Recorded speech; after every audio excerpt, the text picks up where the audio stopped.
आ गया जी आ गया, छा गया जी छा गया, आ गया जी आ गया, छा गया जी छा गया। सब कुछ नवा नवा है, नवी सोच ते नवा समा है।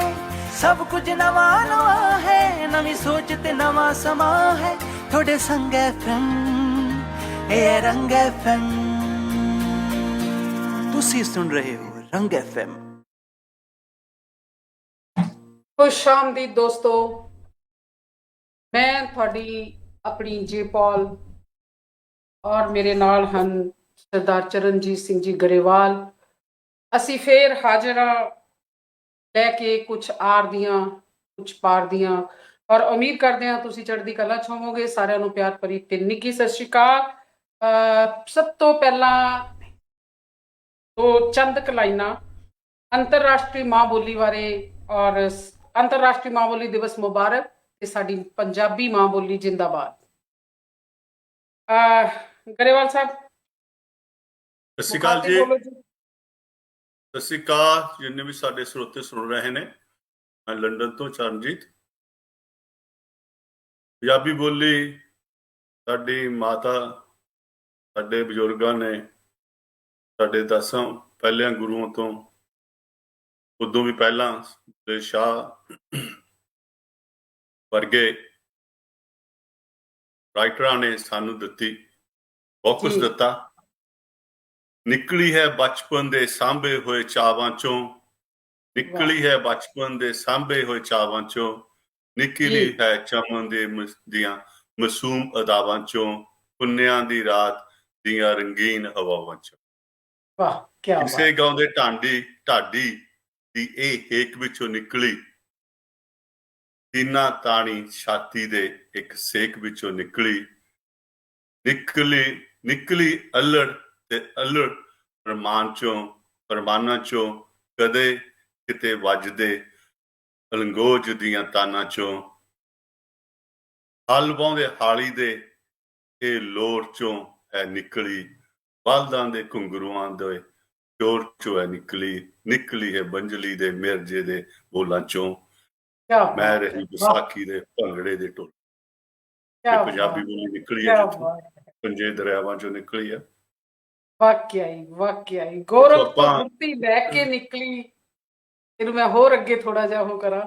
ਗੋਰਖ ਤੋਂ ਗੁੜਤੀ ਲੈ ਕੇ ਨਿਕਲੀ, ਗੁਰੂ ਅੰਗਦ ਜੀ ਦੇ ਅੰਗਾਂ ਦੇ ਨਾਲ ਲੱਗ ਕੇ ਨਿਕਲੀ।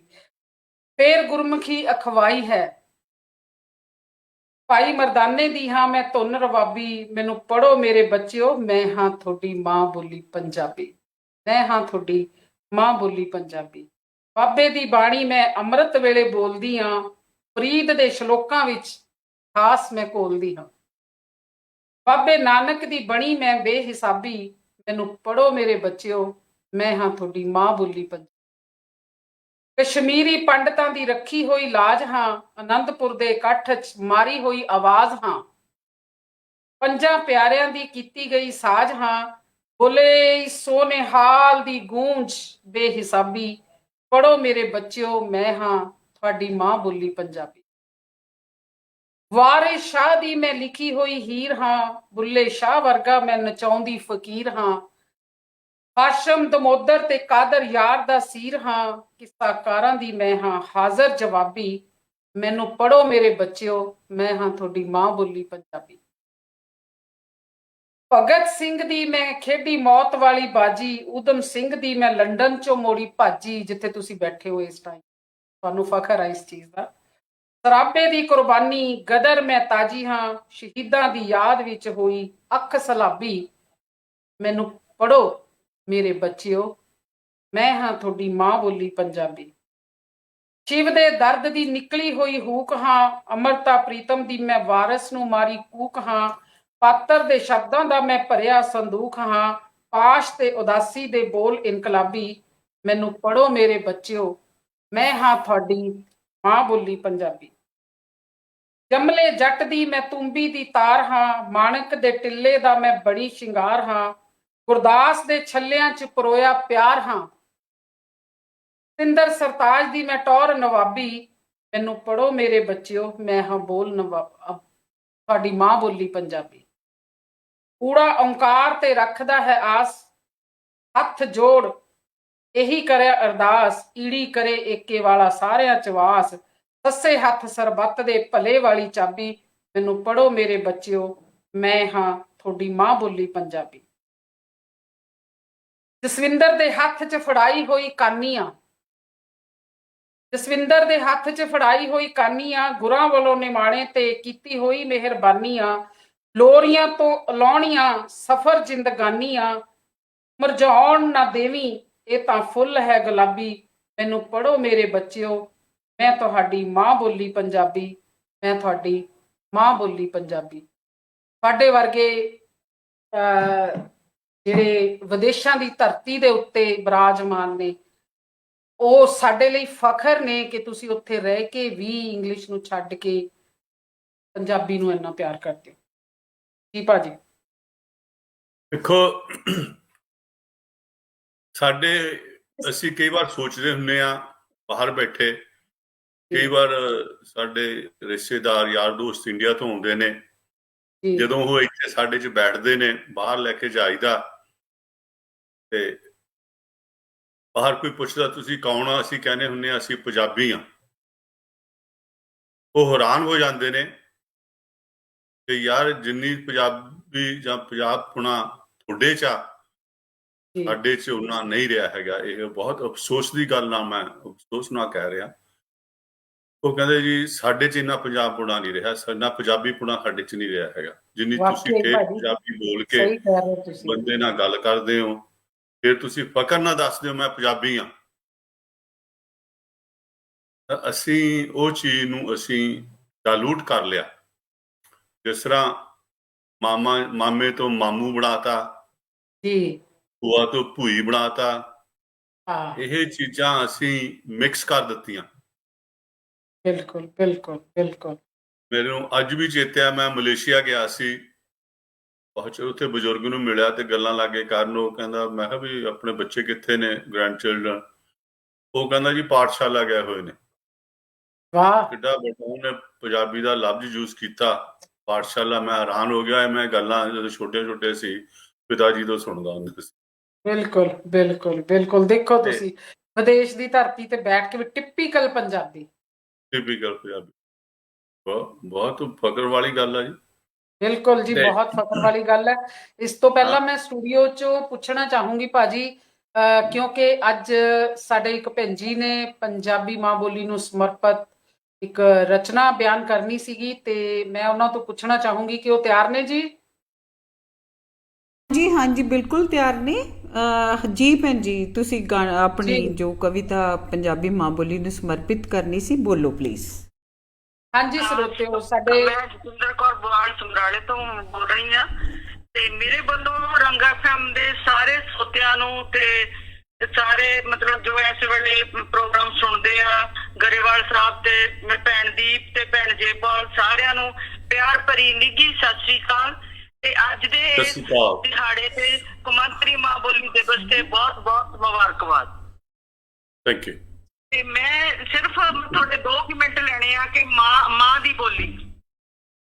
ਮੈਂ ਪੰਜਾਬੀ ਗੁਰੂਆਂ ਪੀਰਾਂ ਅਵਤਾਰਾਂ ਦੀ ਬੋਲੀ, ਮਾਂ ਦੀ ਮਮਤਾ ਵਰਗੀ ਮਿੱਠੀ ਦੁੱਧ ਵਿੱਚ ਮਿਸ਼ਰੀ ਘੋਲੀ, ਰੱਜ ਰੱਜ ਲਾਡ ਲਡਾਇਆ ਤੈਨੂੰ, ਲੋਰੀਆਂ ਨਾਲ ਖਡਾਇਆ ਤੈਨੂੰ, ਮੈਂ ਹੀ ਬੋਲਣ ਲਾਇਆ ਤੈਨੂੰ, ਭੁੱਲ ਗਿਆ ਮੇਰਾ ਪਿਆਰ ਵੇ ਮੈਂ ਤੇਰੀ ਮਾਂ ਦੀ ਬੋਲੀ ਹਾਂ। ਹਾੜਾ ਵੇ ਮੈਨੂੰ ਇਉਂ ਨਾ ਮਨੋਂ ਬਸਾਰ ਵੇ ਮੈਂ ਤੇਰੀ ਮਾਂ ਦੀ ਬੋਲੀ ਹਾਂ।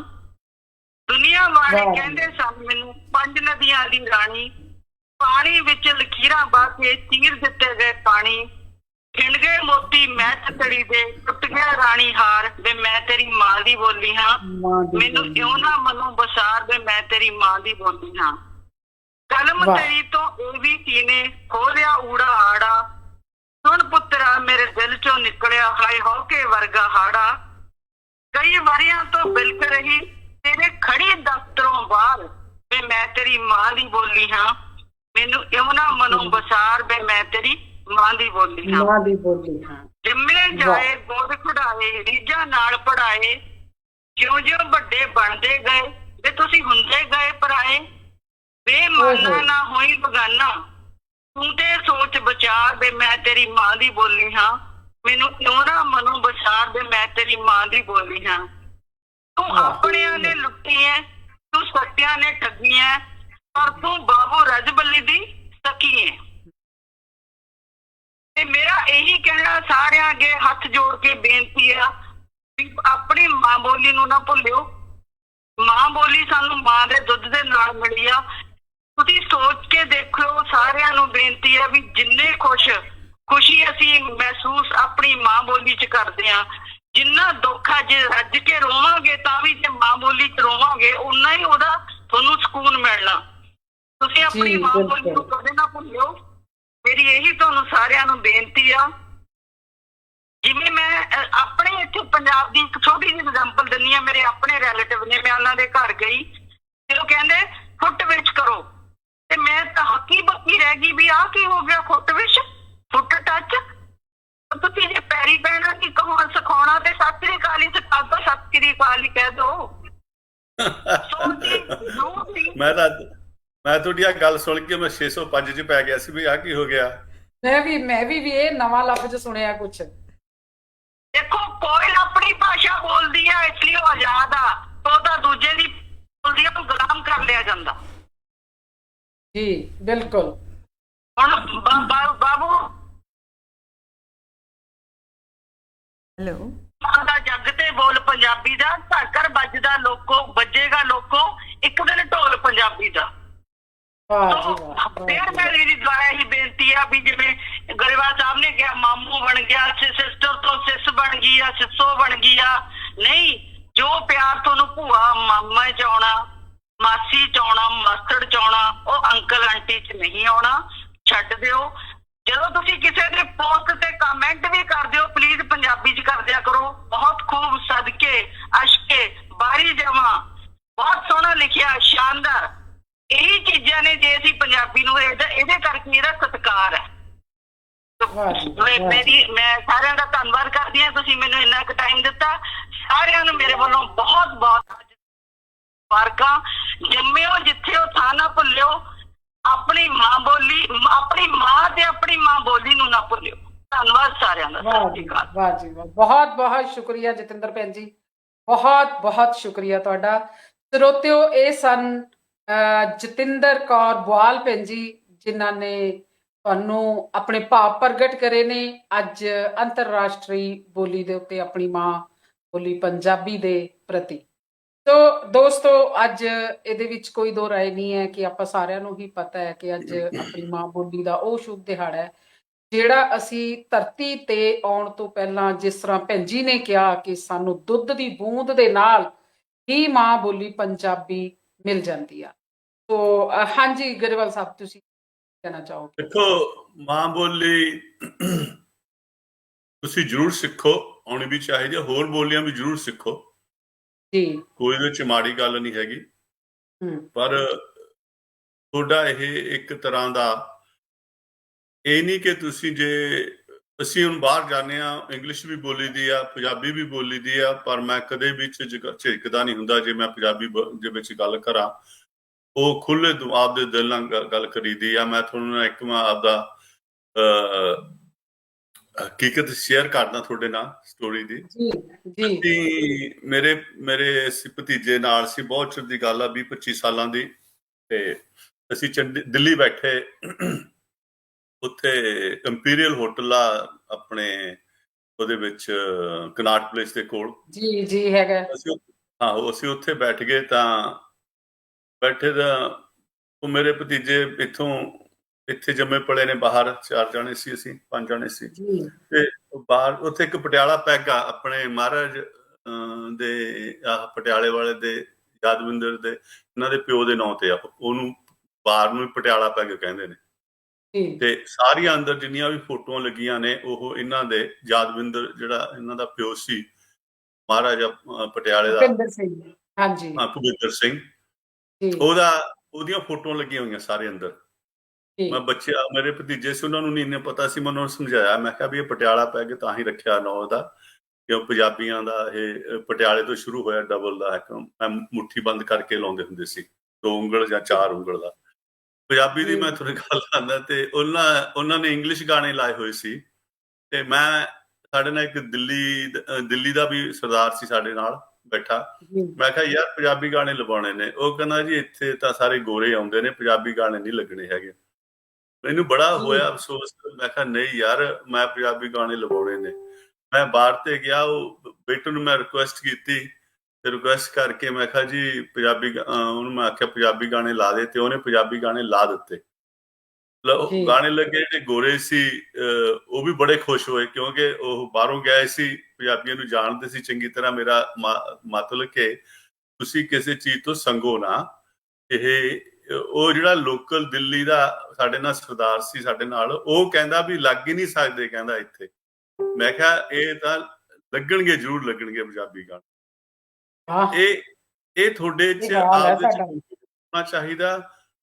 ਇਹਦੇ ਚ ਤੁਹਾਨੂੰ ਕੋਈ ਝਿਜਕ ਨਹੀਂ ਹੋਣੀ ਚਾਹੀਦੀ। ਮੈਂ ਤੁਹਾਨੂੰ ਤਾਂ ਦੱਸ ਰਿਹਾ ਆਪਦੀ ਇਹ ਲਾਈਫ ਸਟੋਰੀ, ਕਿਉਂ ਅਸੀਂ ਉੱਥੇ ਪੰਜਾਬੀ ਗਾਣੇ ਲਵਾਏ, ਲਾ ਕੇ ਬੜਾ, ਜਿਹੜੇ ਹੋਰ ਵੀ ਵੈਸਟਰਨ ਲੋਕੀ ਬੈਠੇ ਸੀ ਬੜੇ ਖੁਸ਼ ਹੋਏ ਉਹ ਸਾਡੀ ਗੱਲਾਂ ਤੋਂ ਸੁਣ ਕੇ। ਤੇ ਇਹਦੇ ਨਾਲ ਤੁਹਾਨੂੰ ਹੋਰ ਮੇਰੇ ਨਾਲ ਮੇਰੇ ਭਤੀਜੇ ਸੀ, ਉਹਨਾਂ ਨੂੰ ਵੀ ਉਸ ਚੀਜ਼ ਦਾ ਅੱਜ ਤੱਕ ਉਹ ਸਟੋਰੀ ਮੈਨੂੰ ਚੇਤੇ ਕਰਦੇ ਨੇ ਕਿ ਵੀ ਦਿੱਲੀ ਗਏ ਸੀ ਆਪਾਂ, ਪੰਜਾਬੀ ਉੱਥੇ ਗਾਣੇ ਲਵਾਏ। ਕੋਈ ਇਹਦੇ ਚ ਮੈਂ ਕਹਿੰਦਾ ਤੁਹਾਨੂੰ ਫਖਰ ਮਹਿਸੂਸ ਹੋਣਾ ਚਾਹੀਦਾ, ਤੁਸੀਂ ਕੌਣ ਹੋ। ਬਿਲਕੁਲ ਬਿਲਕੁਲ ਇਹਦੇ ਚ ਦੋ ਰਾਹ ਵਾਲੀਆਂ ਗੱਲਾਂ ਨਹੀਂ। ਅੱਜ ਮੇਰਾ ਟੀਚਰ ਚਿੱਤੇ ਆ ਗਿਆ। ਸਾਡਾ ਪੰਜਾਬੀ ਦਾ ਟੀਚਰ ਹੁੰਦਾ ਸੀ, ਜਿਨ੍ਹਾਂ ਤੋਂ ਮੈਂ 8ਵੀਂ ਪੜ੍ਹਿਆ, ਪੰਜਾਬੀ 10ਵੀਂ ਚ ਵੀ ਪੜ੍ਹਿਆ। ਉਹਨਾਂ ਕੋਲੋਂ ਆਪਣੇ ਮਾਸਟਰ ਹੁੰਦੇ ਸੀ ਸਾਡੇ, ਰਘਵੀਰ ਸਿੰਘ ਗਰੇਵਾਲ, ਸਾਡੇ ਲੋਹਗੜ੍ਹ ਪਿੰਡ ਤੋਂ ਸੀ। ਬੜੇ ਪੰਜਾਬੀ ਦੇ ਮਾਹਰ ਬੰਦੇ ਸੀ। ਉਹਨਾਂ ਨੇ ਕਿਤਾਬਾਂ ਵੀ ਲਿਖੀਆਂ। ਉਹਨਾਂ ਦਾ ਇੱਕ ਵੱਡਾ ਭਰਾ ਸੀ, ਉਹਨਾਂ ਨੇ ਪੰਜਾਬੀ ਦੇ ਇਤਿਹਾਸ ਵਿੱਚ ਬਾਰੇ ਬਹੁਤ ਚੀਜ਼ਾਂ ਲਿਖੀਆਂ ਨੇ। ਤੇ ਉਹ ਪੰਜਾਬੀ ਦੇ ਉਹਨਾਂ ਟਾਈਮਾਂ ਦੇ ਵਿੱਚ ਜਾ ਕੇ, ਜਿਹੜਾ ਜਲੰਧਰ ਦਾ ਜਿਹੜਾ ਰੇਡੀਓ ਸਟੇਸ਼ਨ ਹੁੰਦਾ ਸੀ, ਉਹਦੇ ਤੇ ਜਾ ਕੇ ਉਹ ਸਟੋਰੀਆਂ ਆਪਦੀਆਂ ਦੱਸਦੇ ਹੁੰਦੇ, ਲਿਖਦੇ, ਬੋਲਦੇ ਹੁੰਦੇ ਸੀ ਉਹਨਾਂ ਟਾਈਮਾਂ ਦੇ ਵਿੱਚ। ਰੰਗਮੰਚ ਕਿਹੜਾ ਸੀ ਉਹਨਾਂ ਦਾ ਇੱਕ ਪ੍ਰੋਗਰਾਮ ਹੁੰਦਾ ਸੀ, ਉਹਨਾਂ ਤੋਂ ਅਸੀਂ ਪੰਜਾਬੀ ਸਿੱਖੀ। ਤੇ ਜਦੋਂ ਮੈਂ ਹਾਸੇ ਦੀ ਗੱਲ ਤੁਹਾਨੂੰ ਤਾਂ ਸ਼ੇਅਰ ਤੁਹਾਡੇ ਨਾਲ ਕਰ ਰਿਹਾ ਆਪਦੀ ਹਕੀਕਤ ਦੀ, ਕਿ ਬੜਾ ਫਖਰ ਮਹਿਸੂਸ ਹੁੰਦਾ। ਉਹਨਾਂ ਦੀਆਂ ਕਈ ਵਾਰ ਮੈਨੂੰ ਗੱਲਾਂ ਚੇਤੇ ਕਰਕੇ ਅੱਜ ਵੀ ਉਹਨਾਂ ਨੂੰ ਬੜੀ ਇੱਕ ਗੱਲ ਕਹਿਣ ਦੀ ਆਦਤ ਹੁੰਦੀ, ਸਾਲਿਓ ਆਹ ਨਹੀਂ ਕੰਮ ਕੀਤਾ, ਸਾਲਿਓ ਆਹ ਕੰਮ ਨਹੀਂ ਕੀਤਾ ਹੈਗਾ। ਤੇ ਉਹਦਾ ਕੋਈ ਗੁੱਸਾ ਨਹੀਂ ਕਰਦਾ ਹੁੰਦਾ ਸੀ ਸਾਡੇ, ਕਿਉਂਕਿ ਇੱਕ ਤਾਂ ਉਹ ਸਾਡੇ ਪਿੰਡ ਦੇ ਨਾਲ ਦੇ ਪਿੰਡ ਦੇ ਸੀ, ਤੇ ਸਾਡਾ ਖਾਲਸਾ ਸਕੂਲ ਸੀ। ਤੇ ਸਾਰੇ ਪਿੰਡ ਵਾਲਿਆਂ ਨੂੰ, ਬਜ਼ੁਰਗਾਂ ਨੂੰ ਉਹਨਾਂ ਦੀ ਆਦਤ ਦਾ ਪਤਾ ਸੀ। ਬੜੇ ਪਿਆਰ ਦੇ ਨਾਲ ਉਹਨਾਂ ਨੇ ਅੱਜ ਤੱਕ, ਮੈਂ ਜਦੋਂ ਵਾਪਸ ਵੀ ਪਿੰਡ ਗਿਆ, ਸਾਡੇ ਸਕੂਲ ਦੇ ਵਿੱਚ ਬਰਸੀ ਮਨਾਉਂਦੇ ਨੇ ਜਿਨ੍ਹਾਂ ਦੀ ਹੁੰਦੀ ਆ, ਉਹ ਸਟੇਜ ਸਾਂਭਦੇ ਹੁੰਦੇ ਸੀ। ਉਹਨਾਂ ਨੇ ਪੰਜਾਬੀ ਦੇ ਵਿੱਚ ਗੱਲ ਕਰਨੀ ਤੇ ਪੰਜਾਬੀ ਦੇ ਵਿੱਚ ਦੱਸਣਾ। ਉਹਨਾਂ ਤੋਂ ਅਸੀਂ ਪੰਜਾਬੀ ਸਿੱਖੀ, ਜਿਹਦੇ ਨਾਲ ਕਿ ਅੱਜ ਇਸ ਤਰ੍ਹਾਂ ਬੈਠ ਕੇ 10 ਬੰਦਿਆਂ ਵਿੱਚ, 50 ਬੰਦਿਆਂ ਦੇ ਵਿੱਚ ਅਸੀਂ ਪੰਜਾਬੀ ਦੇ ਵਿੱਚ ਬੜੇ ਫਕਰ ਦੇ ਨਾਲ ਗੱਲ ਕਰੀਦੀ ਆ ਤੇ ਉਹਨਾਂ ਦਾ ਨਾਂ ਲਈਦਾ ਨਾਲ। ਉਹ ਅਫਸੋਸ ਦੀ ਗੱਲ ਅੱਜ ਇਹ ਆ, ਪੰਜਾਬ ਦੇ ਵਿੱਚ ਸਾਡੀਆਂ ਗਵਰਨਮੈਂਟ ਨੇ ਸਾਨੂੰ ਇਸ ਪੰਜਾਬੀ ਦੇ ਮਸਲੇ ਵਿੱਚ ਸਾਨੂੰ ਡਿਵਾਈਡ ਕਰਦੇ ਰਹੇ। ਸ਼ਹਿਰੀਆਂ ਦੀ ਅੱਡ ਪੰਜਾਬੀ ਬਣਾਤੀ, ਪਿੰਡਾਂ ਵਾਲਿਆਂ ਦੀ ਅੱਡ ਪੰਜਾਬੀ ਬਣਾਤੀ। ਤੇ ਪਿੰਡਾਂ ਵਾਲਿਆਂ ਸ਼ਹਿਰੀਆਂ ਨੂੰ ਕਹਿਤਾ ਇਹ ਤਾਂ ਪੇਂਡੂ ਲੋਕੀ ਆ, ਛੱਡੋ ਇਹਨਾਂ ਦਾ ਕਿਹੜਾ। ਉਹ ਜਿਹੜੇ ਪੰਜਾਬ ਦੇ ਵਿੱਚ ਪਿੰਡਾਂ ਦੇ ਸ਼ਹਿਰਾਂ ਦੇ ਵਿੱਚ ਲੋਕੀ ਪੜ੍ਹ ਗਏ ਥੋੜਾ ਜਿਹਾ, ਉਹ ਪਰੇ ਹੋ ਗਏ। ਜਿਸ ਤਰ੍ਹਾਂ ਸਾਡੇ ਖਾਲਸਾ ਸਕੂਲ ਸੀ, ਜਿਸ ਤਰ੍ਹਾਂ ਹੁਣ ਤਾਂ ਮੇਰਾ ਖਿਆਲ ਪੰਜਾਬ ਵਿੱਚ ਪੰਜਾਬੀ ਟੀਚਰ ਵੀ ਨਹੀਂ ਪੂਰੇ ਹੋਣੇ ਪੰਜਾਬ ਦੇ ਵਿੱਚ, ਇੱਥੇ ਤੱਕ ਗਿਰਾਵਟ ਆ ਗਈ ਇਹਨਾਂ। ਅਫਸੋਸ ਦੀ ਗੱਲ ਆ ਇਹ, ਮੈਂ ਤਾਂ ਕਰ ਰਿਹਾ। ਅਸੀਂ ਸਾਰੇ ਪੰਜਾਬੀ ਨੂੰ ਜੀ ਆਹ ਕਰ ਲਓ, ਪੰਜਾਬੀ ਨੂੰ ਆਹ ਕਰ ਲਓ। ਪੰਜਾਬੀ ਜਿਹੜੀ ਰੂਟਸ ਆ, ਜਿਸ ਤਰ੍ਹਾਂ ਸਾਡੇ, ਅਸੀਂ ਜਿਨ੍ਹਾਂ ਟੀਚਰਾਂ ਤੋਂ ਪੜ੍ਹਿਆ ਵਾ, ਮੇਰਾ ਖਿਆਲ ਨਹੀਂ ਅੱਜ ਉਹ ਪੂਰੇ ਹੋਣਗੇ ਉੱਥੇ ਟੀਚਰ ਸਾਡੇ। ਅਸੀਂ ਜਿੰਨਾ ਚਿਰ ਸਾਡੇ, ਮੈਂ ਤਾਂ ਉਸ ਗੱਲ ਤੇ ਗੱਲ ਕਰਨੀ ਆ, ਕਿਉਂ ਤੁਸੀਂ ਦੂਸਰੇ ਸ਼ਹਿਰੀ ਤੇ ਗੱਲ ਕਰ ਸਕਦੇ ਹੋ, ਮੈਂ ਇਹੋ ਜਿਹੀ ਤੇ ਗੱਲ ਕਰ। ਜਿੰਨਾ ਚਿਰ ਸਾਡੇ ਪੰਜਾਬੀ ਦੇ ਇਹ ਟੀਚਰ ਨਹੀਂ ਪੂਰੇ ਹੁੰਦੇ, ਕਾਲਜਾਂ ਦੇ ਵਿੱਚ ਪ੍ਰੋਫੈਸਰ ਨਹੀਂ ਪੂਰੇ ਹੁੰਦੇ ਹੈਗੇ, ਅਸੀਂ ਜਿੰਨਾ ਮਰਜ਼ੀ ਬੈਠ ਕੇ ਅੱਜ ਦਿਨ ਮਨਾ ਲਈਏ, ਜਿੰਨਾ ਮਰਜ਼ੀ ਅਸੀਂ ਰੌਲਾ ਪਾਈ ਜਾਈਏ, ਜਿੰਨਾ ਮਰਜ਼ੀ ਅਸੀਂ ਇਸ ਤਰ੍ਹਾਂ ਦੇ ਪੋਇਮ ਲਿਖ ਕੇ ਦੱਸਦੇ ਰਹੀਏ, ਪਰ ਜੇ ਸਾਨੂੰ ਸੁਣਨ ਵਾਲਾ ਹੀ ਨਹੀਂ ਹੋਊਗਾ, ਜੇ ਸਾਨੂੰ ਆਡੀਅנס ਨਹੀਂ ਹੈਗਾ, ਸਮਝਣ ਵਾਲਾ ਨਹੀਂ ਹੈਗਾ, ਫਿਰ ਉਹ ਸਾਡਾ ਬੋਲਣ ਦਾ ਉਹਦਾ ਰਿਜ਼ਲਟ 0% ਆਊ। ਬਿਲਕੁਲ ਭਾਜੀ, ਤੁਸੀਂ ਬਹੁਤ ਵਧੀਆ ਗੱਲਾਂ ਕਹੀਆਂ ਨੇ ਇਹ, ਔਰ ਇਹ ਗੱਲਾਂ ਬਿਲਕੁਲ ਸੱਚ ਨੇ। ਕਿਉਂਕਿ ਅਸੀਂ ਕੀ ਕਰਦੇ ਹਾਂ, ਅਸੀਂ ਸਾਲ ਦੇ ਵਿੱਚ ਇੱਕ ਵਾਰੀ ਦਿਨ ਆਉਂਦਾ ਹੈ ਮਾਂ ਬੋਲੀ ਪੰਜਾਬੀ ਦਾ, ਅਸੀਂ ਸੋਚਦੇ ਹਾਂ ਇਹ ਦਿਨ ਨੂੰ ਸੈਲੀਬ੍ਰੇਟ ਕਰਕੇ, ਇੱਕ ਦੂਜੇ ਨੂੰ ਮਨਾ ਕੇ, ਬੋਲ ਕੇ, ਅਸੀਂ ਸੋਚਦੇ ਹਾਂ ਬੜਾ ਵੱਡਾ ਤੀਰ ਮਾਰ ਲਿਆ, ਅਸੀਂ ਬੜੇ ਵੱਡੇ ਤੀਰਖਾਂ ਬਣ ਗਏ ਅਸੀਂ। ਕਿਉਂ ਜੀ? ਅਸੀਂ ਮਾਂ ਬੋਲੀ ਪੰਜਾਬੀ ਨੂੰ ਇੱਕ ਦਿਨ ਯਾਦ ਕਰ ਲਿਆ, ਮਾਂ ਬੋਲੀ ਪੰਜਾਬੀ ਤੇ ਵੱਡੀਆਂ ਵੱਡੀਆਂ ਕਵਿਤਾਵਾਂ ਲਿਖਤੀਆਂ, ਰਚਨਾਵਾਂ ਲਿਖਤੀਆਂ, ਵੱਡੇ ਵੱਡੇ ਲੇਖ ਲਿਖਤੇ, ਕਿੱਡਾ ਵੱਡਾ ਕੰਮ ਕਰ ਲਿਆ ਅਸੀਂ, ਹਨਾ? ਬਹੁਤ ਵੱਡਾ ਕੰਮ ਕਰ ਲਿਆ ਸ਼ਾਇਦ। ਬੇਸ਼ੱਕ ਬਹੁਤ ਸਾਹਿਤਕਾਰ ਨੇ ਜਿਹੜੇ ਸਾਡੇ, ਲੇਖਕ ਨੇ ਸਾਡੇ, ਉਹ ਬਹੁਤ ਜ਼ੋਰ ਵੀ ਲਗਾ ਰਹੇ ਨੇ, ਜਿਹੜੇ ਵਾਕਿਆ ਹੀ ਦਿਲੋਂ ਮਾਂ ਬੋਲੀ ਪੰਜਾਬੀ ਨੂੰ ਪਿਆਰ ਕਰਦੇ ਨੇ, ਉਹ ਆਪਣਾ ਪੂਰੀ ਆਪਣੇ ਵੱਲੋਂ 100% ਲਗਾ ਰਹੇ ਨੇ।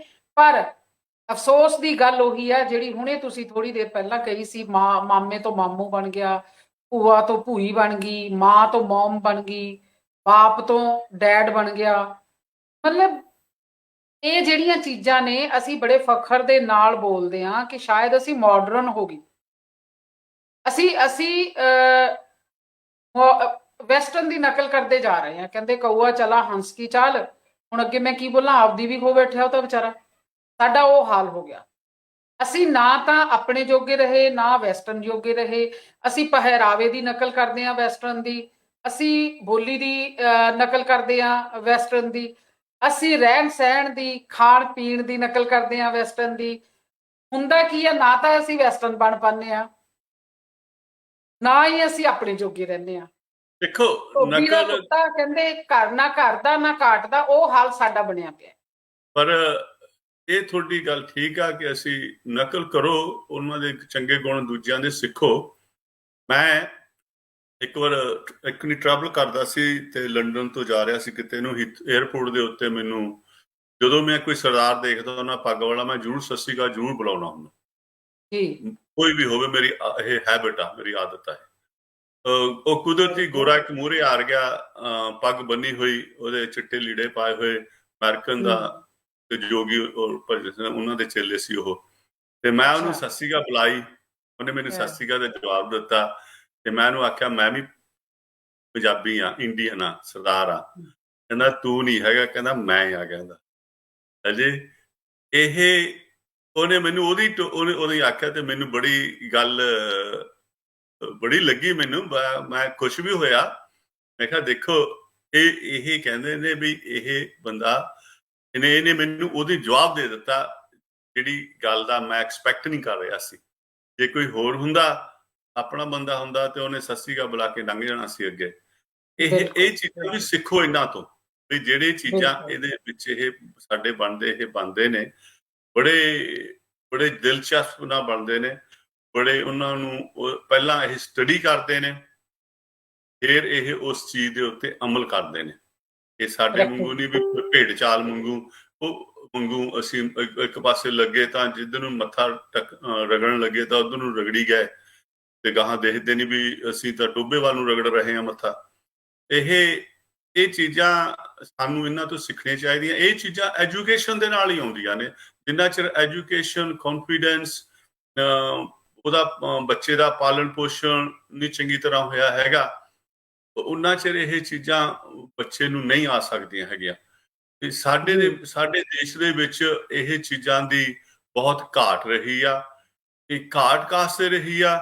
ਘਾਟ ਸਾਡੇ ਪੋਲੀਟੀਸ਼ੀਅਨਾਂ ਕਰਕੇ ਰਹੀ ਆ, ਕਰਪਟ ਪੋਲੀਟੀਸ਼ੀਅਨਾਂ ਕਰਕੇ ਰਹੀ। ਗੱਲ ਉੱਥੇ ਹੀ ਆ ਜਾਂਦੀ ਹੈ ਸਾਡੇ। ਜਿੰਨੇ ਮਰਜ਼ੀ ਤੁਸੀਂ ਘਰੇ ਆਪਦੇ ਪੋਚੇ ਲਾਈ ਜਾਵੋ, ਜਿੰਨਾ ਚਿਰ ਤੁਹਾਡੇ ਮੂਹਰਲੀ ਸੜਕ ਸਾਫ਼ ਨਹੀਂ ਹੈਗੀ ਨਾ, ਉਹਨਾਂ ਚਿਰ ਤੁਹਾਡੇ ਘਰੇ ਗੰਦ ਆਉਣਾ ਹੀ ਆਉਣਾ। ਵਾਕਈ ਸਹੀ ਗੱਲ ਹੈ ਤੁਹਾਡੀ। ਇਹ ਬਿਲਕੁਲ ਠੀਕ ਕਹਿ ਰਹੇ ਹੋ ਕਿ ਆਪਦੇ ਘਰ ਚਮਕੀਲੇ ਨਾ ਬਣਾਵੋ, ਗੁਆਂਢੀ ਦਾ ਵੀ ਦੇਖੋ, ਆਲੇ ਦੁਆਲੇ ਵੀ ਦੇਖੋ। ਜੇ ਸਾਡਾ ਪਿੰਡ ਸਾਫ਼ ਹੋਊਗਾ, ਤੁਹਾਡਾ ਮਨ ਸਾਫ਼ ਹੋਊ, ਤੁਹਾਡਾ ਦਿਲ ਸਾਫ਼ ਹੋਊ, ਤੁਹਾਡੇ ਆਲੇ ਦੁਆਲੇ ਦੇ ਲੋਕੀ ਸਾਫ਼ ਹੋਣਗੇ, ਉਹ ਤੁਹਾਡੇ ਤੇ ਵੀ ਅਸਰ ਪਊਗਾ। ਆਪਾਂ ਕਹੀ ਦਿੰਦੇ ਹਾਂ ਜੀ, ਜਿਹੋ ਜਿਹੀ ਸੰਗਤ ਉਹੋ ਜਿਹੀ ਭੇਸ ਹੋ ਜਾਂਦਾ, ਜਿਹੋ ਜਿਹੇ ਲੋਕੀ ਤੁਹਾਡੇ ਆਲੇ ਦੁਆਲੇ ਨੇ ਉਹੋ ਜਿਹਾ ਤੁਹਾਡਾ ਚਾਲ ਚੱਲਣ ਹੋ ਜਾਂਦਾ। ਇਹਦਾ ਬਹੁਤ ਵੱਡਾ ਅਸਰ ਪੈਂਦਾ। ਮੇਰਾ ਮਤਲਬ ਕਹਿੰਦਾ ਕਿ ਅਸੀਂ ਪੰਜਾਬੀ ਦਿਵਸ ਮਨਾਈ ਜਾਈਏ, ਪੰਜਾਬੀ ਬੋਲੀ ਦਾ ਦਿਵਸ ਮਨਾਈ ਜਾਈਏ, ਕੁਛ ਵੀ ਕਰੀ ਜਾਈਏ, ਪਰ ਜਿੰਨਾ ਚਿਰ ਇਹਦੀਆਂ ਰੂਟਸ ਸਕੂਲਾਂ ਦੇ ਵਿੱਚ, ਉਹਨਾਂ ਘਰਾਂ ਦੇ ਵਿੱਚ ਤੁਸੀਂ ਜਿੰਨਾ ਮਰਜ਼ੀ ਕਰ ਲਓ, ਪਰ ਜਿੰਨਾ ਚਿਰ ਸਾਡੇ ਸਕੂਲਾਂ ਦੇ ਵਿੱਚ ਨਹੀਂ ਹੁੰਦਾ ਹੈਗਾ, ਤਾਂ ਚਿਰ ਸਾਡੇ ਰੂਟਸ ਸਟਰੋਂਗ ਨਹੀਂ ਹੋ ਸਕਦੇ ਹੈਗੇ। ਸਾਡੇ ਇੱਥੇ ਸਾਊਥ ਹਾਲ ਦੇ ਵਿੱਚ ਇੱਕ ਸੰਤਾਂ ਨੇ ਪਹਿਲਾ ਪੰਜਾਬੀ ਸਕੂਲ ਖੋਲਿਆ। ਸਾਰੇ ਉਹਨੂੰ ਨਿੰਦਦੇ ਸੀ ਕਿ ਇਹਨੇ ਜੀ ਇਹ ਤਾਂ ਉੱਥੋਂ ਨੱਠ ਕੇ ਆਇਆ, ਫਲਾਨਾ ਤਿਮਕਾ ਇਮਕਾ, ਜਿਸ ਤਰ੍ਹਾਂ ਗੱਲਾਂ ਕਰਦੇ ਨੇ। ਤੇ ਮੈਂ ਬਹੁਤਾ ਸੰਤਾਂ ਨੂੰ ਨਹੀਂ ਮੰਨਣ ਵਾਲਾ ਬੰਦਾ ਹੈਗਾ, ਪਰ ਮੈਂ ਉਹਨੂੰ ਇਹੀ ਕਹਿੰਦਾ ਹੁੰਦਾ ਸੀ, ਵੇਖੋ ਜੀ ਇਹਨਾਂ ਨੇ ਪੰਜਾਬੀ ਸਕੂਲ ਖੋਲਿਆ, ਜੇ ਮੇਰੇ ਬੱਚੇ ਇੱਥੇ ਨਹੀਂ ਜਾ ਸਕਣਗੇ ਤਾਂ ਕਿਸੇ ਦੇ ਤਾਂ ਜਾਣਗੇ। ਅਸੀਂ ਦੂਰ ਰਹਿੰਦੇ ਸੀ, ਮੈਂ ਤਾਂ ਇਹਨੂੰ ਟਰਾਂਸਪੋਰਟ ਕਰਦਾ, ਮੈਂ ਹੋਰ ਕਸ ਕਰਕੇ ਨਹੀਂ ਕਰਦਾ। ਇਹਨਾਂ ਦਾ ਇੱਕ ਚੰਗਾ ਕੰਮ ਜਿਹੜਾ ਹੈਗਾ ਇਹ ਆ ਕਿ ਇਹਨਾਂ ਨੇ ਪੰਜਾਬੀ, ਫਿਰ ਉਹਨਾਂ ਨੇ ਇੱਕ ਪੰਜਾਬੀ ਸਕੂਲ ਦਿੱਲੀ ਦੇ ਵਿੱਚ ਵੀ ਜਾ ਕੇ ਖੋਲਿਆ ਸੀ, ਤੇ ਅਸੀਂ ਬਾਹਰੋਂ ਡੋਨੇਸ਼ਨ ਦਿੱਤੀ। ਸਲਮ ਏਰੀਏ ਦੇ ਵਿੱਚੋਂ ਬੱਚੇ ਪੜ੍ਹ ਕੇ ਉੱਥੇ ਉੱਪਰ ਸਕੂਲੇ ਜਾਂਦੇ ਰਹੇ ਨੇ। ਮੈਨੂੰ ਕਈਆਂ ਨੇ ਆਖਿਆ ਜੀ ਇਹ ਤਾਂ ਬੀਜੇਪੀ ਦਾ ਬੰਦਾ, ਫਲਾਨਾ ਤਿਮਕਾ। ਮੈਂ ਕਿਹਾ ਵੀ ਸ਼ੱਕ ਇਹ ਕਿਹਦਾ ਵੀ ਬੰਦਾ ਹੋਵੇ, ਇਹ ਚੰਗੇ ਕੰਮ ਕਰ ਰਿਹਾ, ਉਹਦਾ ਬੰਦੇ ਦਾ ਚੰਗਾ ਕੰਮ ਨੂੰ ਤੁਸੀਂ ਨੋਟ ਕਰੋ, ਨਾ ਕਿ ਉਹਦੇ ਦੂਜੀਆਂ ਚੀਜ਼ਾਂ ਦੇਖੋ। ਕੁਛ ਨਾ ਕੁਛ ਤਾਂ ਚੰਗਾ ਕੰਮ ਕਰ ਰਿਹਾ ਵਾ, ਬੇਸ਼ੱਕ ਉਹ ਕਿਹਦਾ ਵੀ ਮਰਜ਼ੀ ਬੰਦਾ ਹੋਵੇ। ਇਸ ਕਰਕੇ ਸਾਡੇ ਲੋਕਾਂ ਨੂੰ ਇਹ ਚਾਹੀਦਾ, ਕਿਉਂਕਿ ਸਾਡੀ ਮਿਨੋਰਿਟੀ ਬਹੁਤ ਘੱਟ ਆ, 2% ਆ। ਅਸੀਂ 2% ਦੇ ਵਿੱਚੋਂ ਵੀ ਅਸੀਂ 50%, ਮੇਰਾ ਖਿਆਲ ਅਸੀਂ ਪੰਜਾਬੀ ਨੂੰ ਜਾਣਦੇ ਨਹੀਂ ਹੈਗੇ, ਤਾਂ ਉਹ 1% ਹੀ ਰਹਿ ਜਾਂਦਾ। ਇਸ ਕਰਕੇ ਸਾਨੂੰ ਥੋੜਾ ਜਿਹਾ ਇਹੋ ਜਿਹੀਆਂ ਚੀਜ਼ਾਂ ਤੋਂ ਪਰੇ ਹੋ ਕੇ ਸਾਡਾ ਟੀਚਾ ਹੋਣਾ ਚਾਹੀਦਾ, ਸਾਡਾ ਮਕਸਦ ਹੋਣਾ ਚਾਹੀਦਾ, ਅਸੀਂ ਕਿਸੇ ਚੀਜ਼ ਨੂੰ ਕਿਸ ਤਰ੍ਹਾਂ ਅਸੀਂ ਸਕਸੈਸਫੁਲ ਬਣਾਉਣਾ ਵਾ। ਇਹ ਤਾਂ ਹੀ ਹੋਊਗਾ ਜੇ ਅਸੀਂ ਸਾਡੇ ਜਿਹੜੇ ਪਹਿਲਾਂ ਦਾ ਪਿੰਡਾਂ ਦੇ ਸਕੂਲ, ਫਿਰ ਸਾਡੇ ਪਿੰਡਾਂ ਦੇ ਕਾਲਜ, ਫਿਰ ਸਾਡੇ ਸ਼ਹਿਰਾਂ ਦੇ ਸਕੂਲ, ਫਿਰ ਸਾਡੇ ਸ਼ਹਿਰਾਂ ਦੇ ਕਾਲਜ ਦੇ ਵਿੱਚ ਪੰਜਾਬੀ ਟੀਚਰ ਹੋਣੇ ਚਾਹੀਦੇ ਨੇ। ਪੰਜਾਬ ਤੋਂ ਇਹ ਸ਼ੁਰੂ ਹੋਣੇ ਚਾਹੀਦੇ ਨੇ। ਜੇ ਦਿੱਲੀ ਦੇ ਵਿੱਚ ਪੰਜਾਬੀ ਟੀਚਰ ਸਕੂਲਾਂ ਦੇ ਵਿੱਚ ਲਾ ਸਕਦਾ ਬੰਦਾ, ਤੁਸੀਂ ਉਹਦਾ ਧੰਨਵਾਦ ਕਰੋ ਕਿ ਦਿੱਲੀ ਦੇ ਵਿੱਚ ਉੱਥੋਂ ਦੇ ਸਕੂਲਾਂ ਦੇ ਵਿੱਚ ਪੰਜਾਬੀ ਟੀਚਰ ਲੱਗੇ ਨੇ, ਉਹਦਾ ਇੰਨਾ ਤਾਂ ਧੰਨਵਾਦ ਕਰ ਦਿਓ। ਅਸੀਂ ਉਹਦੀਆਂ ਵੀ ਲੱਤਾਂ ਖਿੱਚੀ ਜਾਂਦੇ ਆ ਬੈਠੇ। ਫਿਰ ਅਸੀਂ ਪੰਜਾਬੀ ਦਿਵਸ ਮਨਾਉਣ ਦਾ ਜਾਂ ਪੰਜਾਬੀ ਦਾ ਉਹਨੂੰ ਅਸੀਂ ਕਿਸ ਤਰ੍ਹਾਂ ਇਸ ਚੀਜ਼ ਨੂੰ ਅਸੀਂ ਅੱਗੇ ਵਧਾ ਸਕਦੇ ਹਾਂ? ਅਸੀਂ ਵਧਾ ਨਹੀਂ ਸਕਦੇ ਹੈਗੇ। ਜੇ ਕੋਈ ਵੀ ਬੰਦਾ ਪੰਜਾਬੀ ਵਾਸਤੇ, ਪੰਜਾਬੀ ਬੋਲੀ ਵਾਸਤੇ, ਪੰਜਾਬੀਆਂ ਵਾਸਤੇ ਜਾਂ ਆਪਣੇ ਕਿਸੇ ਵਾਸਤੇ, ਸਾਡੇ ਵਾਸਤੇ ਕੋਈ ਚੰਗਾ ਕੰਮ ਕਰਦਾ, ਉਹਦਾ ਧੰਨਵਾਦ ਕਰੋ ਤੇ ਉਹਨੂੰ ਹੋਰ ਉਭਾਰਾ ਦਿਓ ਕਿ ਕਰੇ ਇਹ ਚੰਗਾ ਕੰਮ ਕਰੇ। ਤੇ ਜਿੰਨਾ ਚਿਰ ਅਸੀਂ ਇਹ ਨਹੀਂ ਕਰਦੇ, ਇਹ ਸਾਡੀ ਗਰੇਵਾਲ ਸਾਹਿਬ, ਤੁਸੀਂ ਵਾਕਈ ਜਿਹੜੀਆਂ, ਸੌਰੀ ਮੈਂ, ਹਾਂਜੀ ਕੰਟੀਨਿਊ ਕਰੋ, ਮੈਂ ਬਾਅਦ ਚ ਗੱਲ ਕਰਦੀ। ਜਿੰਨਾ ਚਿਰ ਅਸੀਂ ਇਹ ਕੰਮ ਨਹੀਂ, ਅਸੀਂ ਇਹ ਸੋਚਦੇ ਨਹੀਂ ਹੈਗੇ, ਉੱਥੇ ਫਿਰ ਗੱਲ ਆ ਜਾਂਦੀ ਆ ਕਿ ਸਾਡਾ ਜਿਹੜਾ ਸੋਚਣਾ ਕਿ ਚੰਗਾ ਹੋਣਾ ਚਾਹੀਦਾ। ਉਹਦੇ ਮੇਰਾ ਇੱਕ ਦੋਸਤ ਮੈਨੂੰ ਕਹਿੰਦਾ, ਅਸੀਂ ਗੱਲ ਸਫਾਈ ਦੀ ਕਰਨ ਲੱਗ ਗਏ ਇੱਥੋਂ ਦੀ, ਤੇ ਉਹ ਮੈਨੂੰ ਕਹਿੰਦਾ ਵੀ ਜਿੰਨਾ ਚਿਰ ਤੁਹਾਡਾ ਅੰਦਰ ਸਾਫ਼ ਨਹੀਂ ਨਾ ਹੁੰਦਾ, ਤੁਸੀਂ ਸਫਾਈ ਕਰ ਹੀ ਨਹੀਂ ਸਕਦੇ, ਕਹਿੰਦੇ ਹੈਗਾ। ਗੱਲ ਹੀ ਖਤਮ ਕਰਤੀ। ਇਸ ਤਰ੍ਹਾਂ ਹੀ ਜਿੰਨਾ ਚਿਰ ਸਾਡੀ ਸੋਚ ਨਹੀਂ ਵਧੀਆ ਹੈਗੀ, ਅਸੀਂ ਪੰਜਾਬੀ ਦੇਸ਼ ਬਣਾਈ ਜਾਈਏ। ਜੇ ਮੈਂ ਹੀ, ਮੇਰੇ ਦੇ ਵਿੱਚ ਚੋਰ ਹੀ ਬੜੀ ਹੋਈ ਆ, ਮੇਰੇ 'ਚ ਠੱਗੀਆਂ ਫਸੀਆਂ ਹੋਈਆਂ ਨੇ, ਮੇਰੇ 'ਚ ਇਹੀ ਸੋਚਣਾ ਵੀ ਮੈਂ ਇਹਦੀ ਜੇਬ ਕਿਸ ਤਰ੍ਹਾਂ ਕੱਟਣੀ ਆ, ਮੈਂ ਇਹਦਾ ਆਹ ਕਿਸ ਤਰ੍ਹਾਂ ਕਰਨਾ, ਤੇ ਮੈਂ ਵਰਦੀ ਲੈਣੀ ਆ, ਮੈਂ ਕਰਪਸ਼ਨ ਕਰਨੀ ਆ, ਫਿਰ ਤੁਹਾਡੇ ਰਿਜ਼ਲਟ ਸਾਹਮਣੇ ਆਇਆ ਪਿਆ ਵਾ ਵੀ ਪਾਣੀ ਵੀ ਖਰਾਬ ਕਰਦਾ ਇਹਨਾਂ ਲੋਕਾਂ ਨੇ। ਪੰਜਾਬੀ ਦਾ ਖਰਾਬ ਕਰਨੀ ਆ, ਪੰਜਾਬੀ ਬੋਲੀ ਤਾਂ ਇਹਨਾਂ ਨੇ ਖਰਾਬ ਕਰਨੀ। ਬਿਲਕੁਲ ਠੀਕ ਕਹਿ ਰਹੇ ਹੋ ਤੁਸੀਂ ਗਰੇਵਾਲ ਸਾਹਿਬ। ਤੁਹਾਡੀਆਂ ਜਿੰਨੀਆਂ ਵੀ ਗੱਲਾਂ ਨੇ ਬਹੁਤ ਖਰੀਆਂ ਗੱਲਾਂ ਨੇ, ਉਹ ਬਹੁਤ ਸੱਚੀਆਂ ਗੱਲਾਂ ਨੇ। ਉਹ ਜਿਹੜੀਆਂ ਤੁਸੀਂ ਦੇਖਦੇ ਹੋ ਰੋਜ਼ਮਰਾ ਦੀ ਜ਼ਿੰਦਗੀ ਦੇ ਵਿੱਚ ਇੱਥੇ ਹਾਲ ਹੁੰਦਾ ਹੋਇਆ, ਬਿਲਕੁਲ ਤੁਸੀਂ ਉਹੀ ਗੱਲਾਂ ਕਰ ਰਹੇ ਹੋ। ਔਰ ਇਹ ਸਾਡੀ ਤਰਾਸਦੀ ਆ, ਬਹੁਤ ਵੱਡੀ ਤਰਾਸਦੀ ਆ ਸਾਡੀ।